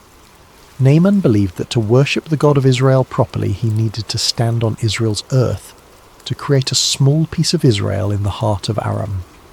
While his theology would need refinement, God is not limited by geography. His heart was moving in the right direction. The transformation went beyond religious belief. His entire approach to power, pride, and position had been revolutionized. The man who had been insulted by simple instructions had learned the value of humble obedience. The commander who had expected grand ceremonies had discovered that God often works through ordinary means. The proud warrior had found that true strength sometimes looks like submission. His healing would become famous in both Israel and Aram. Every time someone saw his clean skin, they would ask what had happened. Every time he told the story, he would have to speak of his pride, his anger, his servant's wisdom, and the muddy Jordan River where everything changed. His very body became a permanent testimony to the God who heals beyond borders, who shows mercy to foreigners, who values humility over status. But the story was not quite finished. There was one more character who needed to make his choice. One more lesson about the corruption that can flourish even in the presence of miracles. Chapter 10. Gehazi's Greed. Gehazi had watched everything. As Elisha's servant, he had been present for the entire encounter with Naaman. He had seen the proud commander arrive with his impressive entourage. He had heard his master give the simple instructions that enraged the foreign warrior. He had learned of the healing at the Jordan. He had stood beside Elisha when Naaman returned, transformed and grateful, pressing gifts upon the prophet. And he had watched his master refuse everything. Now, as Naaman's chariots disappeared down the road, Gehazi stood beside Elisha, and something dark stirred in his heart. He had served the prophet faithfully. He had witnessed miracles. He had been entrusted with prophetic ministry. But in this moment, all he could think about was what had just been refused. My master was too easy on Naaman, this Aramean, he muttered to himself, rationalizing what he was about to do. As surely as the Lord lives, I will run after him and get something from him. Notice the twisted logic. He invoked God's name to justify greed. He convinced himself that Elisha had been wrong to refuse payment, that accepting gifts would actually be more appropriate. He saw an opportunity for personal gain and dressed it up in righteous language. This is how corruption often begins, not with obvious evil, but with seemingly reasonable justifications for doing what we want to do anyway. Gehazi ran after Naaman's chariots. When the commander saw someone pursuing him, he stopped and dismounted to meet this messenger, assuming Elisha had sent him with some additional instruction or request. "Is everything all right?" Naaman asked, concern in his voice. "Everything is all right," Gehazi lied smoothly. "My master sent me to say, 2 young men from the company of the prophets have just come to me from the hill country of Ephraim. Please give them a talent of silver and 2 sets of clothing." The lie was specific, detailed, calculated to seem believable. 2 young prophets, unexpected visitors, a reasonable request for modest gifts to support them. Gehazi had crafted his deception carefully, asking for less than Naaman had originally offered, making it seem like a small, charitable need rather than personal greed. Naaman, grateful beyond measure for his healing, eager to give something back, responded with generous enthusiasm. "By all means, take 2 talents, he said, doubling what Gehazi had requested. He had the silver wrapped in 2 bags and gave them along with 2 sets of clothing to 2 of his servants, who carried them back toward Elisha's house with Gehazi. When they got near the house, Gehazi took the bags from the servants and sent them away. He hid the silver and clothing inside the house, concealing the evidence of his deception. Then he went in and stood before his master as if nothing had happened, as if he had been there all along. Chapter 11. Judgment. Falls. Elisha looked at his servant, and Gehazi felt the weight of that gaze. Prophets see what others cannot. They know what has happened in their absence. They perceive the secrets of hearts. Gehazi had forgotten in his greed exactly whom he was dealing with. "Where have you been, Gehazi?" Elisha asked, giving his servant one chance to tell the truth, one opportunity to confess and repent. "Your servant didn't go anywhere," Gehazi replied, compounding his sin with another lie, choosing to persist in deception even when confronted by a man who spoke with God's authority. Then Elisha spoke words that must have frozen Gehazi's blood. "Was not my spirit with you when the man got down from his chariot to meet you? Is this the time to take money or to accept clothes, or olive groves and vineyards, or flocks and herds, or male and female slaves?" The prophet had seen everything, every step of Gehazi's pursuit, every word of his lie, every moment of his deception. More than that, Elisha understood what Gehazi's actions represented. Not just theft, but a fundamental misunderstanding of what prophetic ministry was about. Gehazi had witnessed the healing of Naaman, had seen divine power manifest, had stood in the presence of miracle, and all he could think about was how to profit from it. He had treated God's gift as a business opportunity. He had seen the healing of a diseased commander as a chance for personal enrichment. He had exploited Naaman's gratitude and violated his master's explicit refusal. He had lied to both the foreign commander and the prophet, and he had done it all in the name of the Lord, using religious language to justify spiritual corruption. The judgment was swift and severe. Naaman's leprosy will cling to you and to your descendants forever. In the ultimate irony, the disease that had been removed from the Aramean commander now fell upon the Israelite servant. The healing that Gehazi had tried to exploit became the source of his own affliction. He left Elisha's presence with his skin leprous. It had become as white as snow.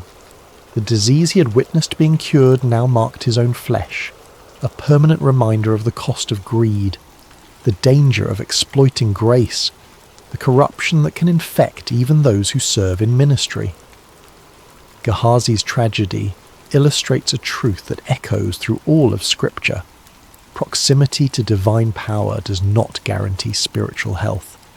Being close to miracles does not prevent moral failure.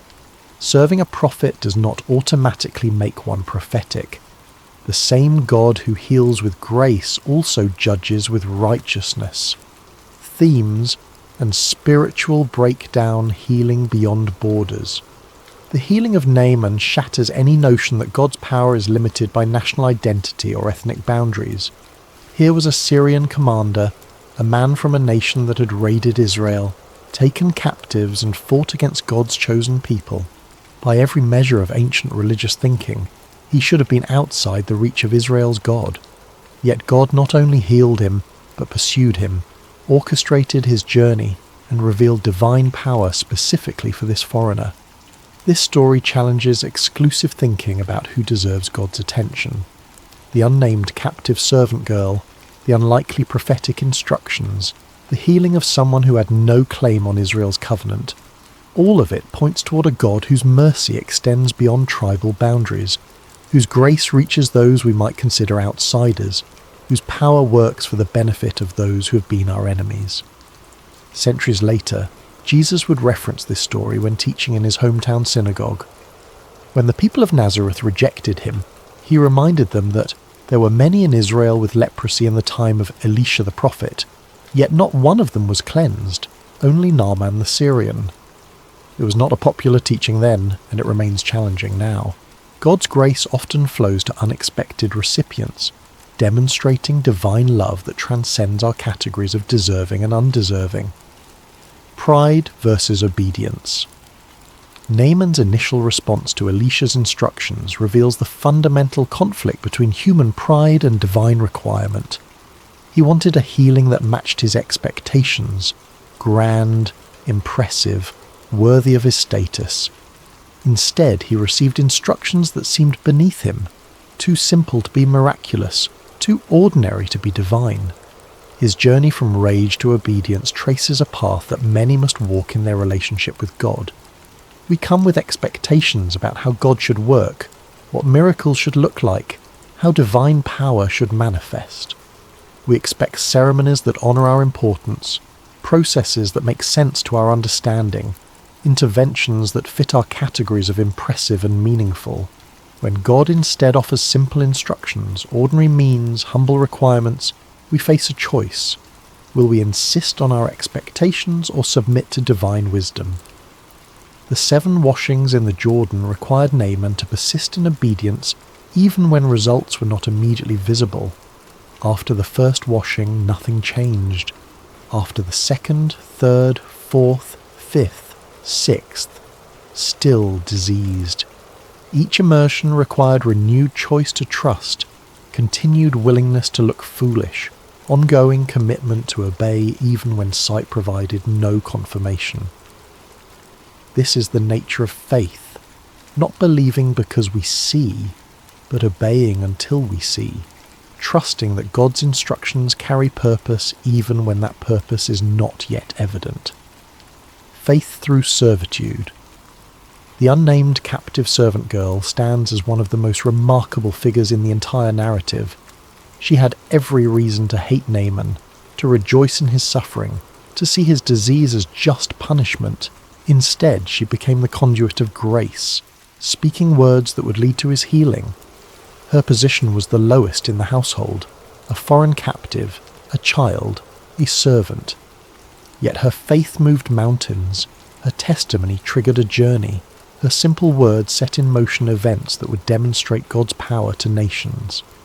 This pattern repeats throughout Scripture, God working through the overlooked, speaking through unexpected voices, using the powerless to confound the powerful. The servant girl's faith was not complicated or theological. She simply knew that the prophet in her homeland could heal, and she cared enough about her master's suffering to tell him so. Her compassion toward her captor, her faith despite her circumstances, her willingness to speak up despite her low status, all of it reveals the nature of genuine faith, which operates independently of comfort, position, or personal benefit. Similarly, Naaman's servants provided the wisdom that saved him from his pride. When he was about to walk away from healing because the instructions offended his dignity, they gently reasoned with him, showed him the illogic of his position, and counselled him toward obedience. They risked their master's anger to tell him truth he needed to hear. Both the captive girl and the servants demonstrate that God often places crucial wisdom in the mouths of those society considers least important. Integrity in ministry, Gehazi's judgment serves as a sobering counterpoint to Naaman's healing. While the Syrian commander experienced transformation through humility and obedience, the Israelite servant experienced judgment through greed and deception. The contrast is stark and intentional. The outsider who humbled himself was healed. The insider who exploited grace was afflicted. Gehazi's sin was not simply theft or lying, though both were present. His fundamental error was treating divine power as a commodity, seeing the healing of Naaman as a business opportunity, exploiting someone's gratitude for personal gain. He violated the principle Elisha had established by refusing payment, that God's grace cannot be bought or sold, that miracles are not transactions, that ministry must not become mercenary. This warning echoes through the centuries to anyone involved in spiritual leadership or ministry. The temptation to monetize grace, to exploit people's desperation, to treat divine power as a source of personal enrichment, these dangers are perennial. Gehazi's judgment reminds us that God takes seriously the integrity of those who represent him, that serving in ministry does not exempt us from moral requirements, that proximity to miracles does not prevent corruption. The fact that his descendants would carry the leprosy forever suggests that the consequences of spiritual corruption can extend beyond the individual. When those who minister in God's name violate that trust, they damage not only themselves but also those who follow them, creating cynicism and distrust that can last for generations. Epilogue. The warrior made whole. Naaman returned to Damascus transformed. Every journey back is different from the journey out, but his return carried weight that few journeys bear. He left Syria as a diseased commander seeking cure, and returned as a healed believer carrying testimony. He departed as a worshipper of Aramean gods, and came home as a devotee of Israel's God. He went south proud and angry, and travelled back humbled and grateful. Imagine his arrival in Damascus. The watchmen on the walls would have seen the dust of his chariots approaching. The people would have gathered to see if the journey had been successful. His wife would have waited anxiously for news. The king would have summoned him to hear the report, and when they saw his skin, clean, healthy, restored like a child's, the questions would have flowed like water. What happened? Who healed you? How was it done?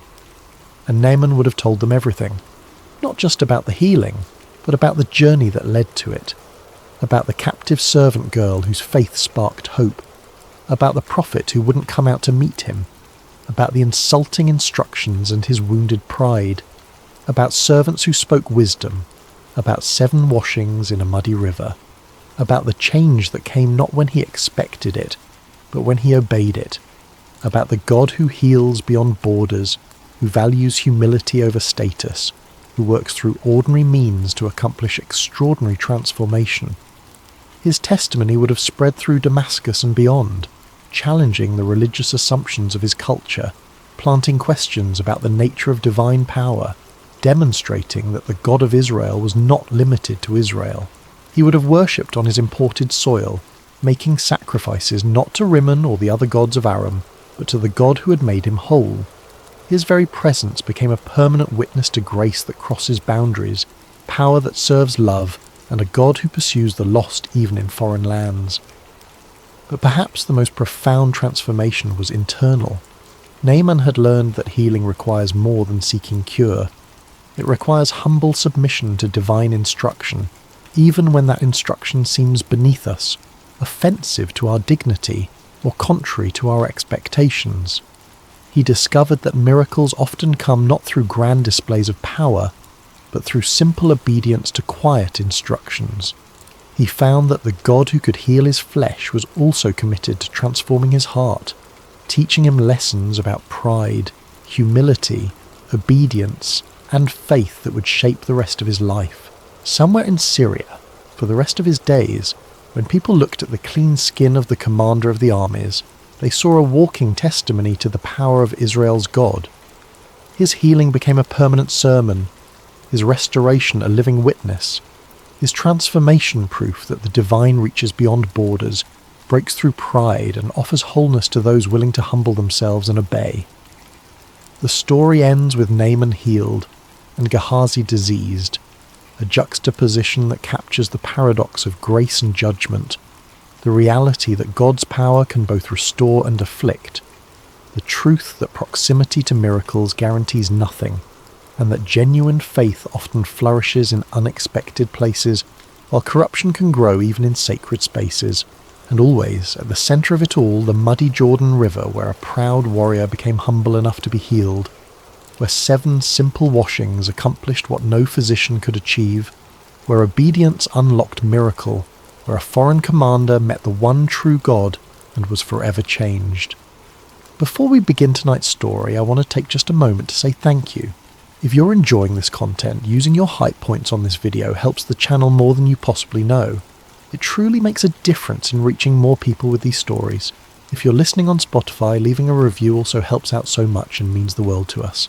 And if you'd like, drop a comment letting us know what time it is for you and where in the world you're listening from. We absolutely love seeing where everyone is tuning in from. Finally, if you enjoy the content and want more stories like this, please consider subscribing. It keeps this channel going and helps us bring you more meaningful narratives. Now let's begin. There are moments in history when faith speaks through silence, when devotion requires no stage, no audience, no applause, when love persists not through grand declarations, but through the simple, stubborn refusal to abandon those who can no longer speak for themselves. This is the story of a mother who had nothing left but her presence, and it was enough. This is the story of Rizpah, a woman whose name most people have never heard, a woman who held no throne, commanded no army, performed no miracles, a woman who simply would not leave. In the ancient world, women like Rizpah were often invisible. Their stories were not recorded. Their voices were not heard. They moved through history like shadows, present but unacknowledged, essential but unremembered. But Rizpah's story survived. It survived because what she did was so extraordinary in its simplicity, so profound in its faithfulness, that it could not be forgotten. It survived because even kings were moved by it. It survived because it speaks to something fundamental about love, about grief, about the kind of faith that does not need to be loud to be powerful. Tonight, we tell her story, not because it offers easy comfort or simple answers, but because it reminds us that sometimes the most profound acts of faith happen in silence, in patience, in the determination to stay present when everything else has fallen apart. This is a story about a mother and her sons, about justice and mercy, about covenants made and broken, about a kingdom seeking answers and a land crying out for healing, and at the centre of it all, one woman on a rock refusing to move. Let us begin. Chapter 1. A kingdom still paying for old sins. The kingdom of Israel had seen better days. King David sat on the throne in Jerusalem, a man who had risen from shepherd boy to sovereign, who had united the fractured tribes of Israel into something resembling a nation, who had established a capital that would echo through millennia of human history. But even in his strength, even in his victories, there were seasons when the land itself seemed to turn against him. The famine came quietly at first, a poor harvest one year, nothing catastrophic, nothing that couldn't be managed with careful rationing and hopeful prayers for a better season ahead. But then came another poor harvest, and then a third. The grain stores began to dwindle, the livestock grew thin, their ribs visible beneath dull coats. The people began to murmur, not in rebellion or open complaint, but in that desperate, bewildered confusion that comes when the natural order seems broken, and no one can understand why. Israel was accustomed to hardship. They were a people whose entire history was marked by trials and testing, by wandering and waiting, by seasons of plenty followed by seasons of want. But this was different. This felt targeted, deliberate, as though the land itself had withdrawn its cooperation. The fields that should have produced wheat yielded only sparse, stunted stalks. The olive trees dropped their fruit before it ripened. The vines withered despite careful tending.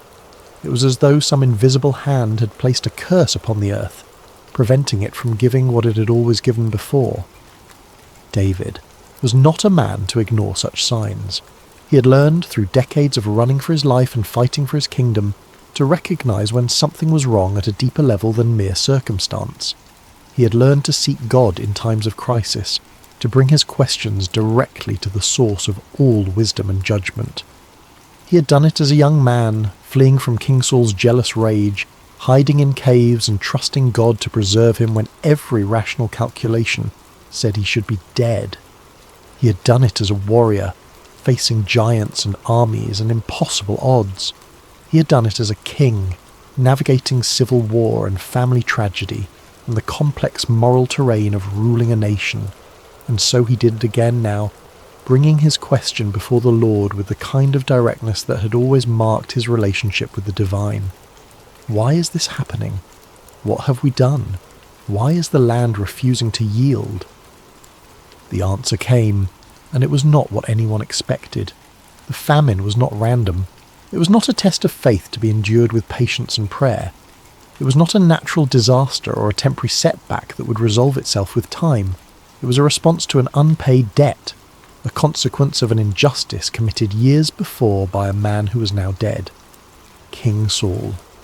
The name hung in the air like smoke from a long-extinguished fire. Saul, the first king of Israel, the man who had preceded David on the throne. Saul, who had started with such promise, anointed by the prophet Samuel, standing head and shoulders above every other man in Israel, chosen by God himself to lead his people. Saul, who had ended his life in madness and ruin, defeated by the Philistines, dying by his own sword on Mount Gilboa while his kingdom crumbled around him. Saul, whose reign had been marked by increasingly erratic behaviour, by paranoia and jealousy, by a slow, agonizing unravelling of divine favour that culminated in God himself turning away from him. David had lived in Saul's shadow for years. He had been hunted by him, pursued across the wilderness like an animal, forced to flee his own country and take refuge among Israel's enemies. He had mourned Saul despite everything, had written a lament for him and Jonathan that was still sung among the people. He thought that chapter of history was closed, but apparently it was not. God revealed to David that the famine was connected to something Saul had done during his reign, an act of violence that had never been properly addressed, never been answered for. Generations earlier, during the initial conquest of the Promised Land under Joshua, Israel had encountered a people called the Gibeonites. They were Canaanites, inhabitants of the land that Israel had been commanded to take, but the Gibeonites were clever. Realizing they could not defeat Israel in battle, they resorted to deception. They came to Joshua's camp dressed in worn-out clothes, carrying mouldy bread and cracked wineskins, pretending to be travellers from a distant land who had heard of Israel's God and wanted to make a treaty. Joshua and the leaders of Israel, not seeking God's counsel in that moment, believed the deception and made a covenant with them, swearing an oath in the name of the Lord that the Gibeonites would be allowed to live. When the truth was discovered, when Israel realized the Gibeonites were actually their neighbors living just a few miles away, it was too late. The oath had been sworn, the covenant had been made, and in that ancient world such oaths were not mere formalities. They were binding, sacred, carrying the weight of divine witness. So the Gibeonites were spared. They were relegated to servitude, made woodcutters and water carriers for Israel, but their lives were protected. The covenant stood. For generations it held. Until Saul. Saul, in his zeal, had broken that ancient oath. The details of his campaign were not recorded in full. Perhaps it was driven by some misguided sense of national purity, a belief that Israel should be completely free of Canaanite influence. Perhaps it was simply cruelty, another symptom of the corruption that had infected his reign. Perhaps it was paranoia, seeing threats where none existed. Whatever the motivation, Saul had attempted to exterminate the Gibeonites. He had violated the covenant that Joshua had made centuries before. He had shed innocent blood, blood that was protected by a sacred oath. And now, years after Saul's death, the land was demanding an answer. David sat with this revelation, understanding the gravity of what he was being told. A broken covenant was not a small matter. It was not something that could be dismissed or forgotten, or swept under the administrative rug of kingdom management. Covenants, especially those sworn in God's name, created obligations that transcended individual lives and generations. The famine was a sign that this injustice still lingered, unresolved, like a wound left untreated that had become infected and was now poisoning the entire body. Justice, delayed for years, was now being demanded, and as king, David had to respond. Chapter 2. The Cost of a Broken Promise. David sent messengers to the Gibeonites. It must have been a strange summons to receive. The Gibeonites were not Israelites. They were outsiders who had survived through deception centuries ago and had lived since then on the margins of Israelite society. They were not warriors. They were not merchants or landowners of any significance. They were servants, labourers, people who existed in that ambiguous space between slavery and citizenship. And now the king of Israel was asking to meet with them. The meeting took place with the kind of formality that such occasions required, but there was an unusual quality to it. This was not a king summoning subjects to give commands. This was a king acknowledging a wrong and asking what could be done to make it right. David's question was simple and direct. What can be done to atone for what Saul did to you? What would justice require? How can this covenant be honoured after it has been broken? The Gibeonites must have discussed among themselves before answering. They were being given an opportunity that few people in their position ever received. The chance to name the terms of their own recompense, to define what justice would look like from their perspective. They did not ask for gold. They did not ask for silver or livestock or land. They did not request wealth or status or any material compensation that might improve their standing in Israelite society. They asked for something far more personal, far more final. They asked for blood. Specifically, they requested that 7 male descendants of Saul be handed over to them, 7 men from the house that had wronged them, 7 lives to answer for the covenant that had been violated, for the blood that had been shed unjustly. It was not a request born of simple cruelty or revenge, though surely there was anger in it, anger that had been carried for years without any outlet or acknowledgement. But more than that, it was a request born of the legal and spiritual understanding of their time, that justice for bloodshed required an accounting, that life answered for life, that covenants carried weight in the cosmic order of things.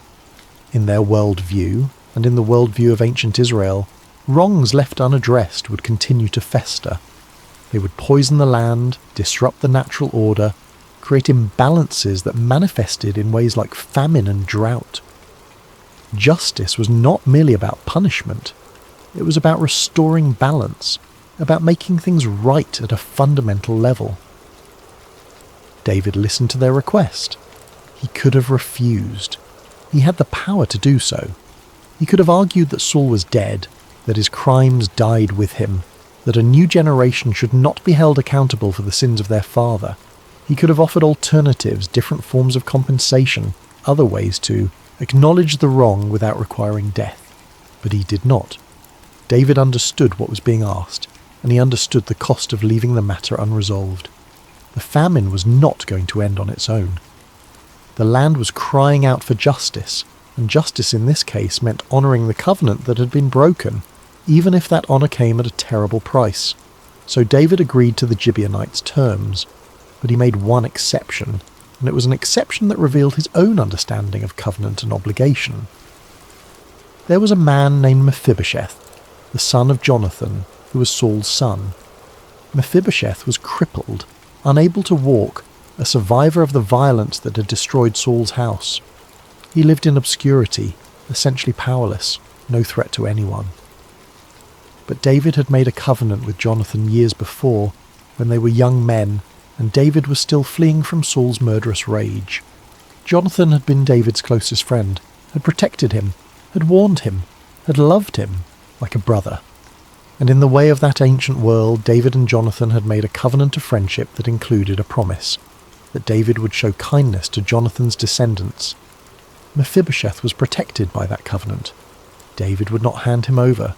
He would not violate the oath he had made to Jonathan, even to satisfy the demands of justice for another violated oath. Covenant mattered to David.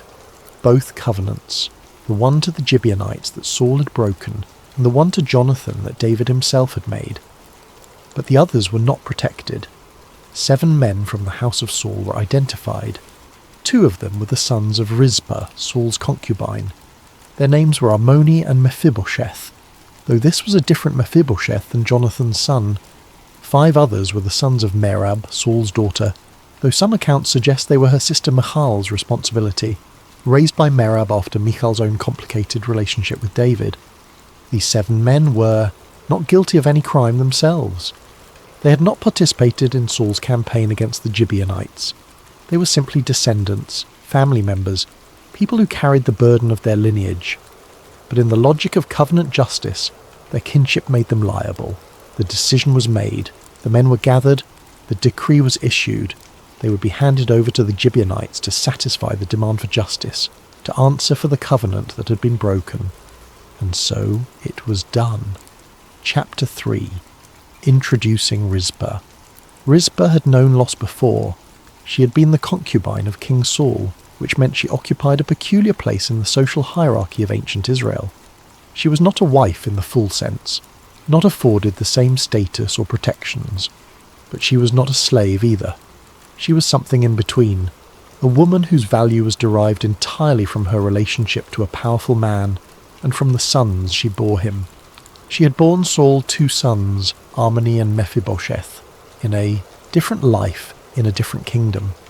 Those boys might have grown up to be princes. They might have had prospects, opportunities, futures measured in power and influence. But Saul's kingdom had not lasted. His reign had ended in disaster on Mount Gilboa, where he and 3 of his sons, including Jonathan, had died fighting the Philistines. The kingdom had fractured. The house of Saul had collapsed.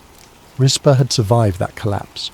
She had endured the chaos that followed Saul's death, when rival factions fought for control, when Saul's surviving son Ishbosheth briefly held power before being assassinated, when David finally consolidated his rule over all Israel. She had lived through all of that with her 2 sons. Armoni and Mephibosheth had grown into men. They were not heirs to any throne that still existed. They were not warriors of particular renown. They were not wealthy or powerful, but they were alive, and they were hers, and in the narrow space of her existence that had been enough. They were what remained of her life, the only continuity she had after everything else had been lost. Until word came that they were among those to be handed over. There was no hearing. There was no trial or opportunity for defence. There was no one asking whether these particular men had done anything to deserve death. The decision had been made at a level far above her, in negotiations between kings and aggrieved peoples, in consultations with God about justice and covenants. Rizpah had no voice in any of it. She was not consulted. She was not even informed until the decision was already final. She was a woman, a concubine, someone whose opinion carried no weight in the halls of power where such matters were decided. She could not appeal to David. She could not plead with the Gibeonites. She could not argue that her sons were innocent, that they had nothing to do with Saul's crimes, that justice should not fall on them. None of that mattered. The covenant demanded satisfaction. The famine demanded an answer, and her sons were part of that answer, swept up in the machinery of divine justice and political necessity. Rizpah could only watch as they were taken away. She could only stand helpless as the men she had raised, the children she had borne in pain and nursed and loved, were led away to die for crimes they had never committed. And then they were gone. Chapter 4. The bodies left exposed. The execution took place at the beginning of the barley harvest in the early weeks of spring when the fields were just beginning to yield their first crops. 7 men were put to death in Gibeah, the hometown of Saul, the place where his reign had begun so many years before. There was a bitter symmetry to it, a closing of a circle that had started with such promise and hope. The method of execution is not described in detail, but the text uses a word that suggests they were hanged or exposed in some public manner. This was not a private affair, not something done quickly and hidden away. It was a public act, meant to demonstrate that the covenant had been honoured, that the demand for justice had been satisfied, and then, in keeping with the judgment that had been pronounced, the bodies were left. This was part of what the Gibeonites had requested, part of what constituted justice in their eyes. The bodies were not to be buried immediately. They were to remain exposed, visible, a testament to what had occurred. In that ancient world, leaving a body unburied was a mark of profound dishonour. Proper burial was essential for human dignity, for the respect owed to the dead. To leave someone exposed was to treat them as less than human, to deny them even the minimal courtesy that every person deserved. It was not uncommon for executed criminals to be left this way. It served as a warning, a deterrent, a public demonstration of what happened to those who violated the law or offended the powerful. The Romans would later perfect this, practice with crucifixion, leaving bodies on crosses for days as a message to anyone who might consider rebellion. But these 7 men were not criminals, not in any ordinary sense. They were victims of circumstance, sacrifices to a justice that operated according to rules older and more terrible than individual guilt or innocence. The land was silent around them. The harvest began. Workers moved through the nearby fields, cutting barley, gathering the grain that would feed the community through the coming year. Life continued its rhythms. People went about their business. The world moved forward, as it always does, indifferent to individual tragedies. But the bodies remained. Days passed. The sun rose and set. Birds circled overhead, drawn by instinct to what hung there. Animals moved in the periphery, waiting for their opportunity. And Rizpah came to see what had become of her sons. She stood at a distance at first, perhaps, unable to approach, unable to fully process what she was seeing. The bodies of Armoni and Mephibosheth, alongside the 5 others, exposed to the elements, beginning already the process of decay that claims all flesh. She could have turned away. She could have gone home, wherever home was for her now. She could have withdrawn into her grief, hidden herself away, let the world deal with the aftermath of its own justice. But she did not. Chapter 5. The vigil begins. Rizpah did not scream or wail, or tear her garments in public display. She did not collapse in the dust or curse God or David or the Gibeonites for what they had done. She simply stayed. She gathered sackcloth, the coarse fabric worn in mourning, rough and uncomfortable against the skin, meant to be a physical manifestation of internal anguish, and she spread it on a rock near where the bodies had been placed, creating a kind of camp, a station from which she could keep watch. And she sat down, and she did not leave.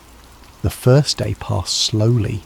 The hours stretched out under the spring sun.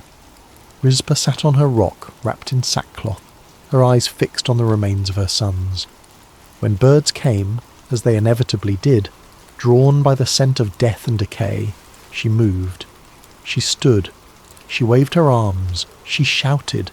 She drove them away.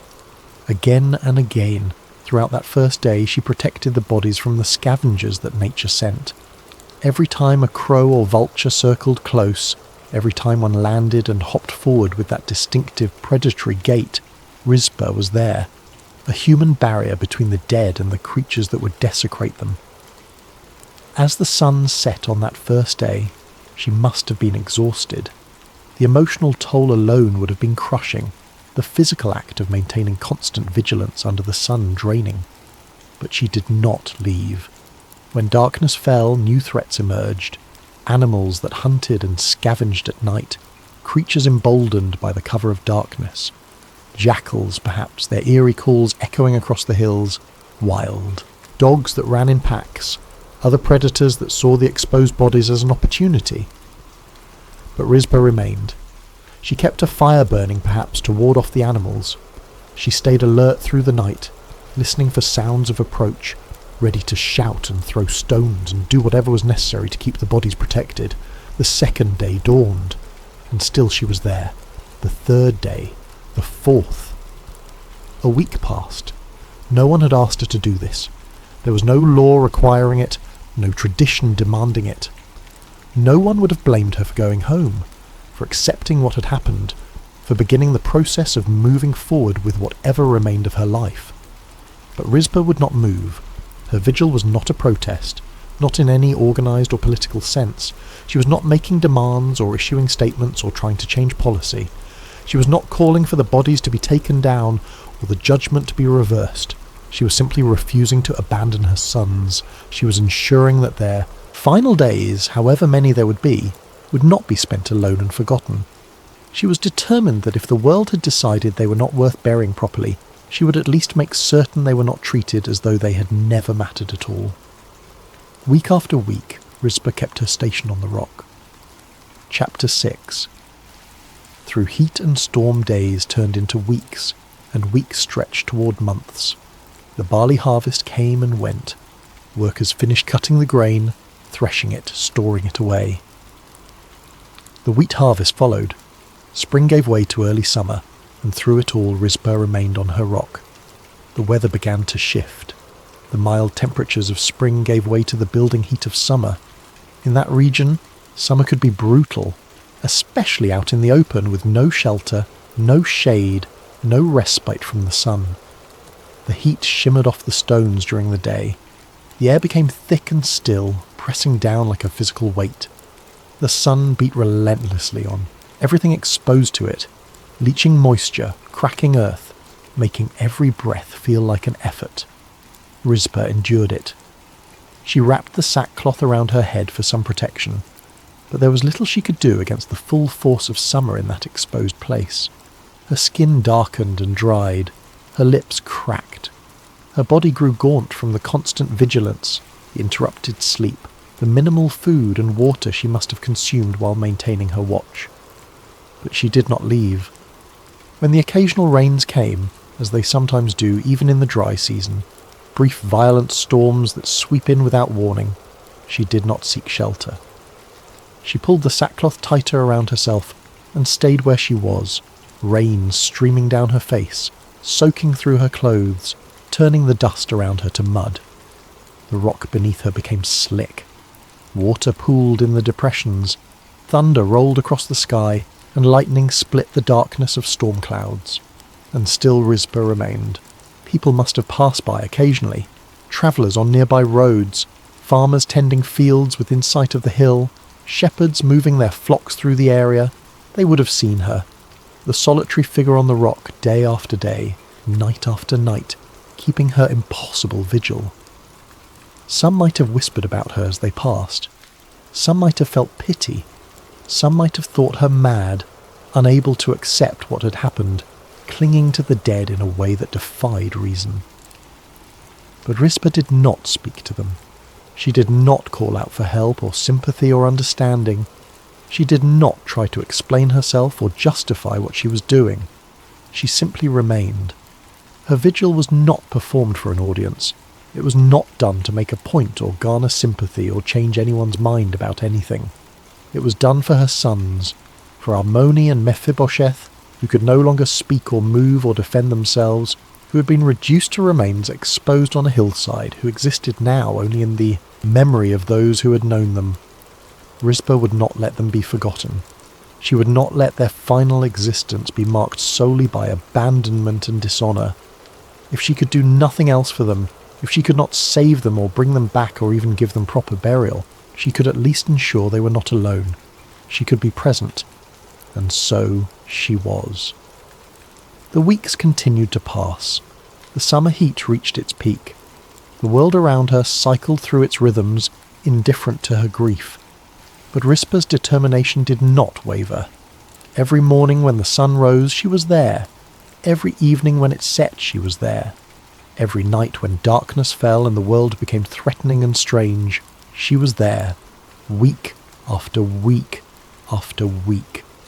Through heat that would have driven most people to shelter, through storms that would have sent anyone else running for cover, through the endless grinding passage of time that wore down everything except her resolve, Rizpah remained. Chapter 7.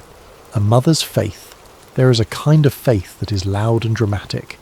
It prays in public places, making sure everyone can hear the eloquence and passion of its petitions. It makes grand declarations of trust and devotion.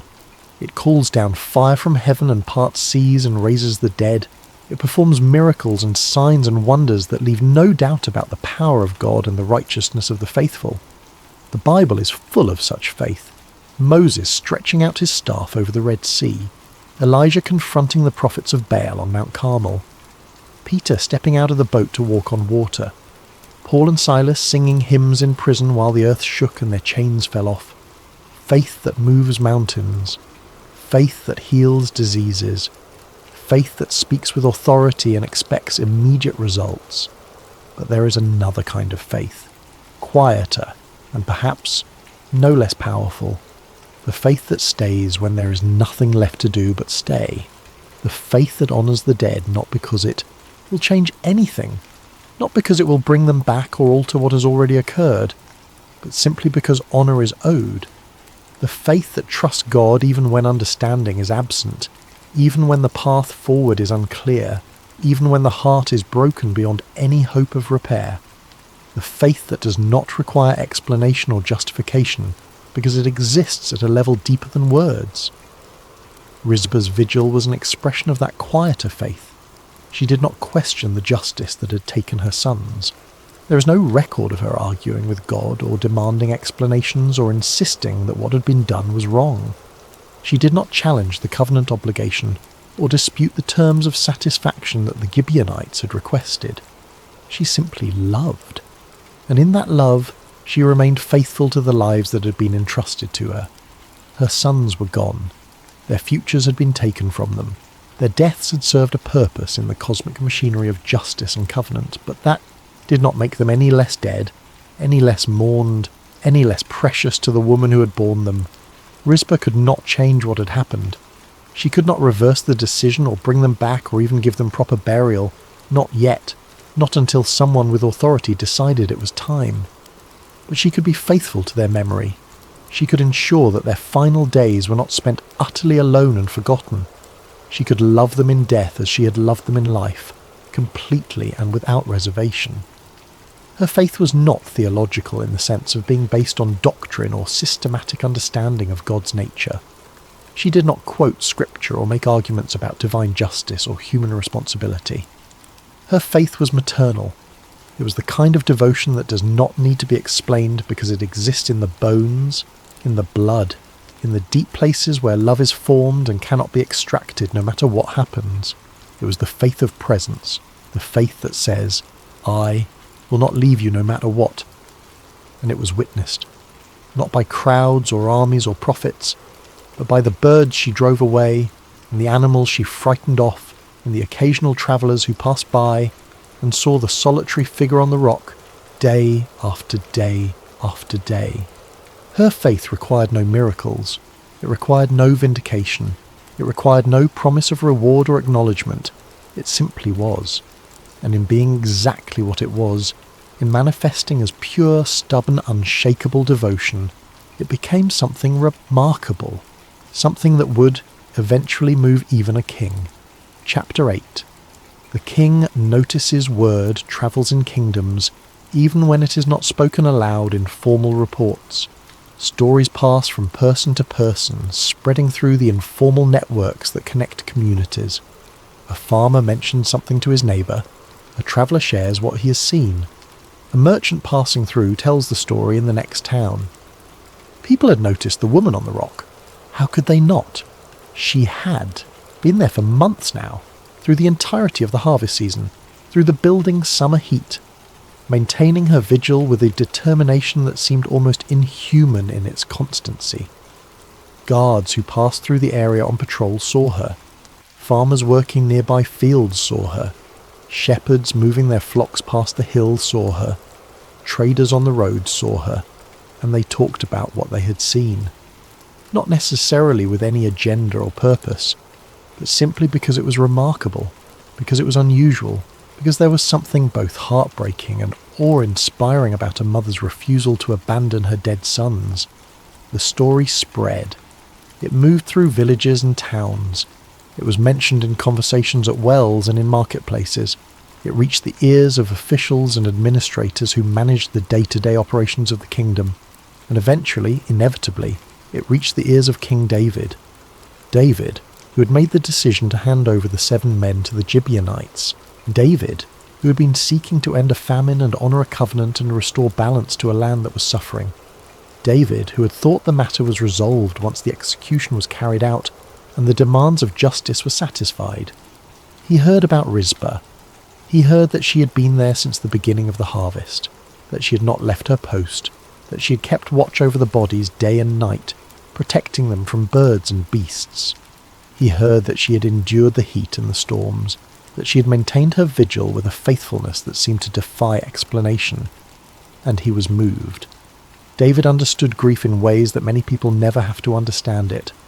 His life had been marked by profound losses, by the deaths of people he loved deeply. He had lost Jonathan, his closest friend, his brother in every way that mattered except blood. When Jonathan died on Mount Gilboa alongside his father Saul, David had mourned with a lament that was still remembered and recited among the people, "How the mighty have fallen!" He had lost sons of his own. Amnon killed by Absalom. Absalom himself killed during the rebellion despite David's explicit orders to preserve his life. David's grief over Absalom had been so intense, so overwhelming, that it had threatened to undermine his authority and turn his military victory into something that felt like defeat. David knew what it meant to love someone and to lose them.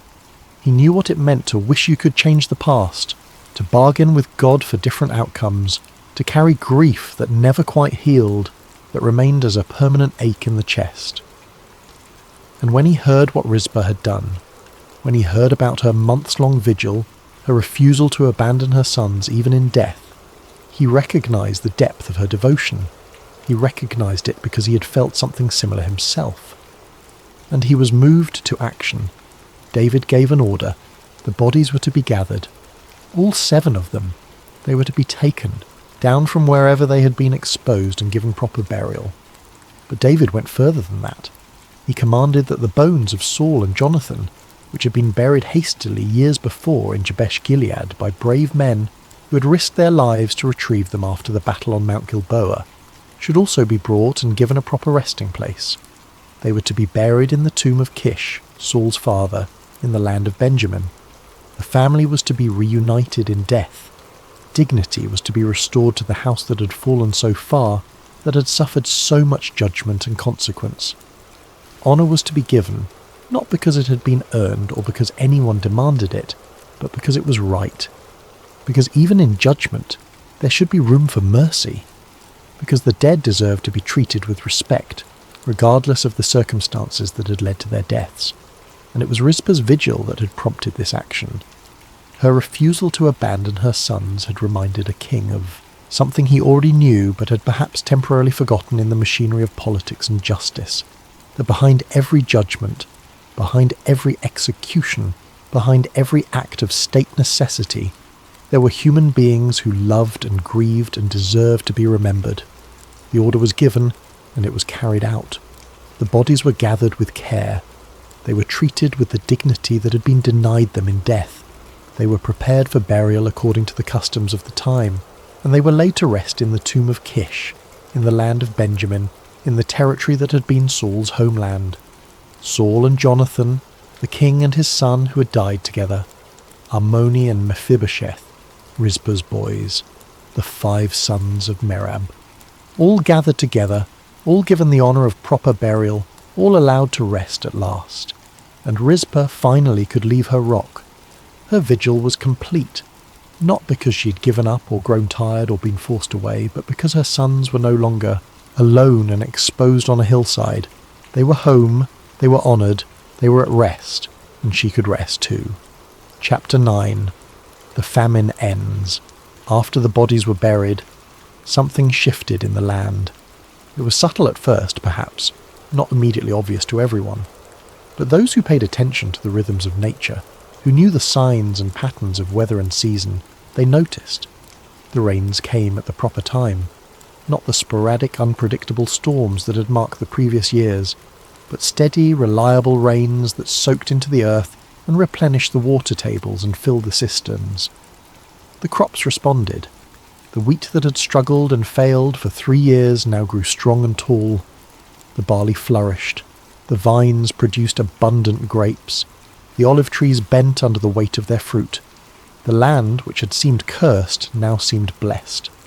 The famine that had gripped Israel for 3 years began to lift, not gradually but suddenly, as though a switch had been flipped, as though some cosmic obstruction had been removed and the natural order could function properly again.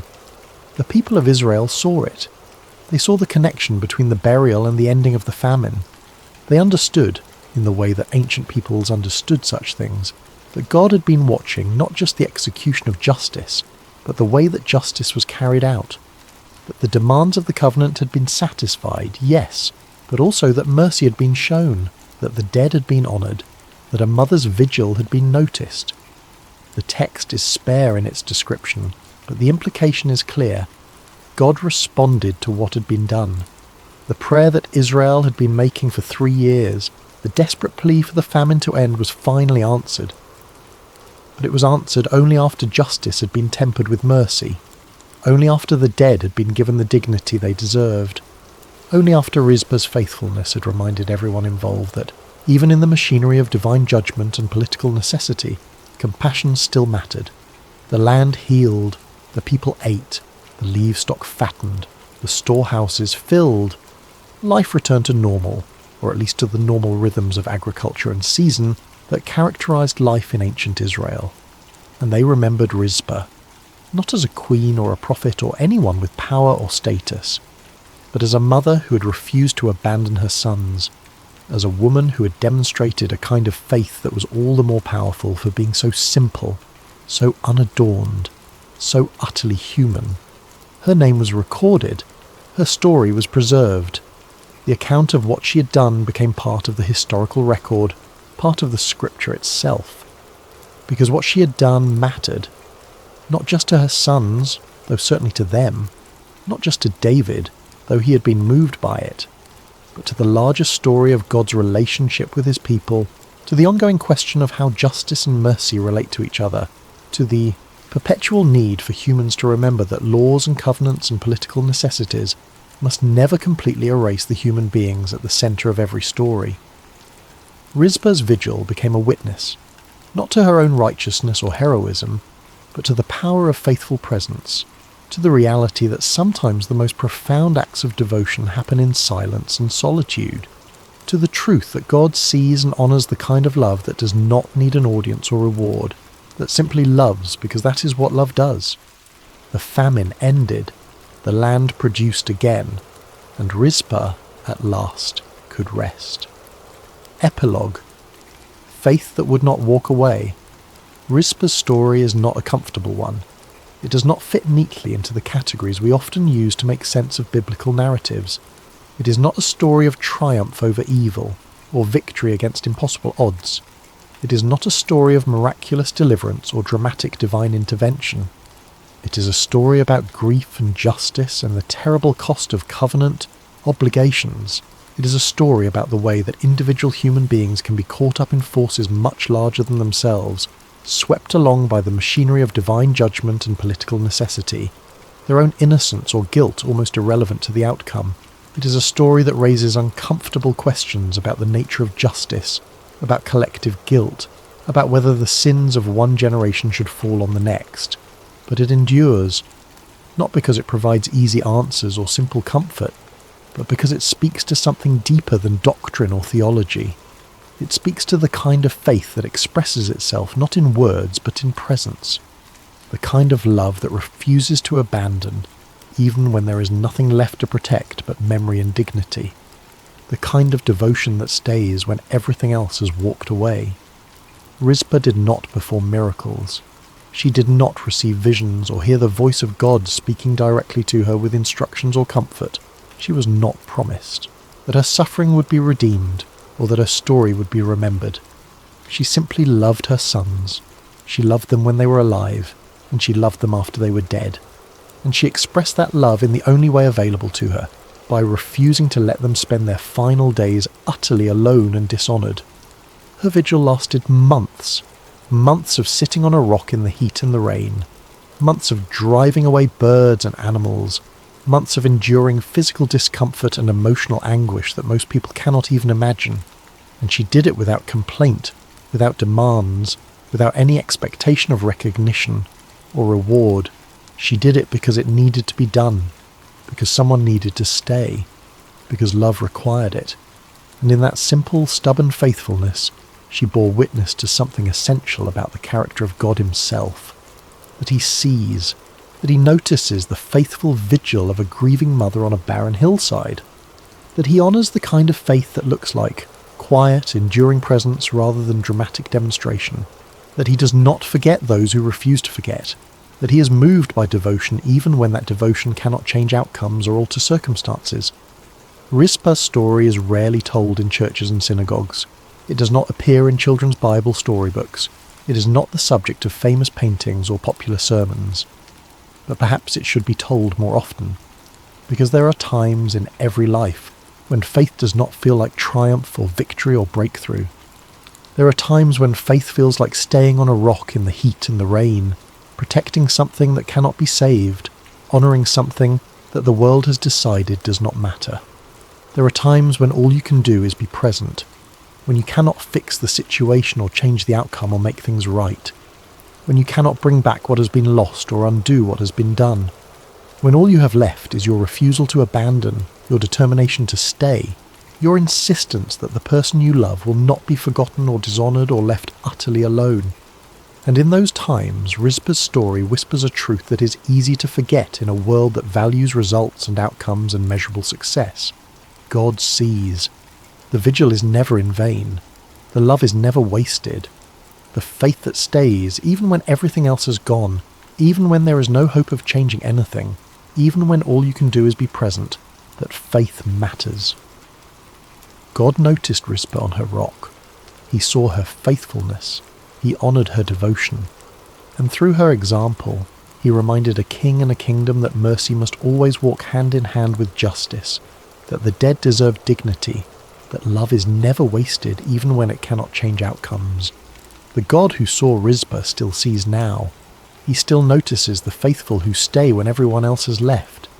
He still honours the kind of devotion that does not need to be loud or public or recognised in order to be real and powerful. He still remembers those who remember. He still values presence. And in that truth there is a kind of comfort that transcends circumstances, because it means that no act of faithful love is ever lost. No vigil is ever forgotten. No one who stays when staying is all they can do is ever truly alone. God sees, and that is enough. Rizpah eventually left her rock. She returned to whatever remained of her life after those months of vigil. The text does not tell us what happened to her after that, whether she found any measure of peace or joy, whether she ever recovered from the loss of her sons. But her story remains, a testimony to the power of faithful presence, a reminder that sometimes the most profound acts of faith happen in silence, a witness to the truth that love, real love, the kind that persists beyond death and dishonour and every form of abandonment, that love is never wasted. Because God sees, and he remembers, and the faith that would not walk away, the devotion that refused to leave, the love that stayed when everything else had gone, that faith is honoured in ways that transcend our understanding. Rizpah's vigil ended when her sons were finally laid to rest with dignity and honour, but the meaning of her vigil echoes still. Calling to anyone who has ever had to stay when staying seemed pointless, calling to anyone who has ever kept watch when there was no hope of changing anything, calling to anyone who has ever loved beyond reason, beyond expectation, beyond any possibility of reward. Stay, it whispers, your presence matters, your faithfulness is seen, your love is never, ever wasted. God sees, and that is enough.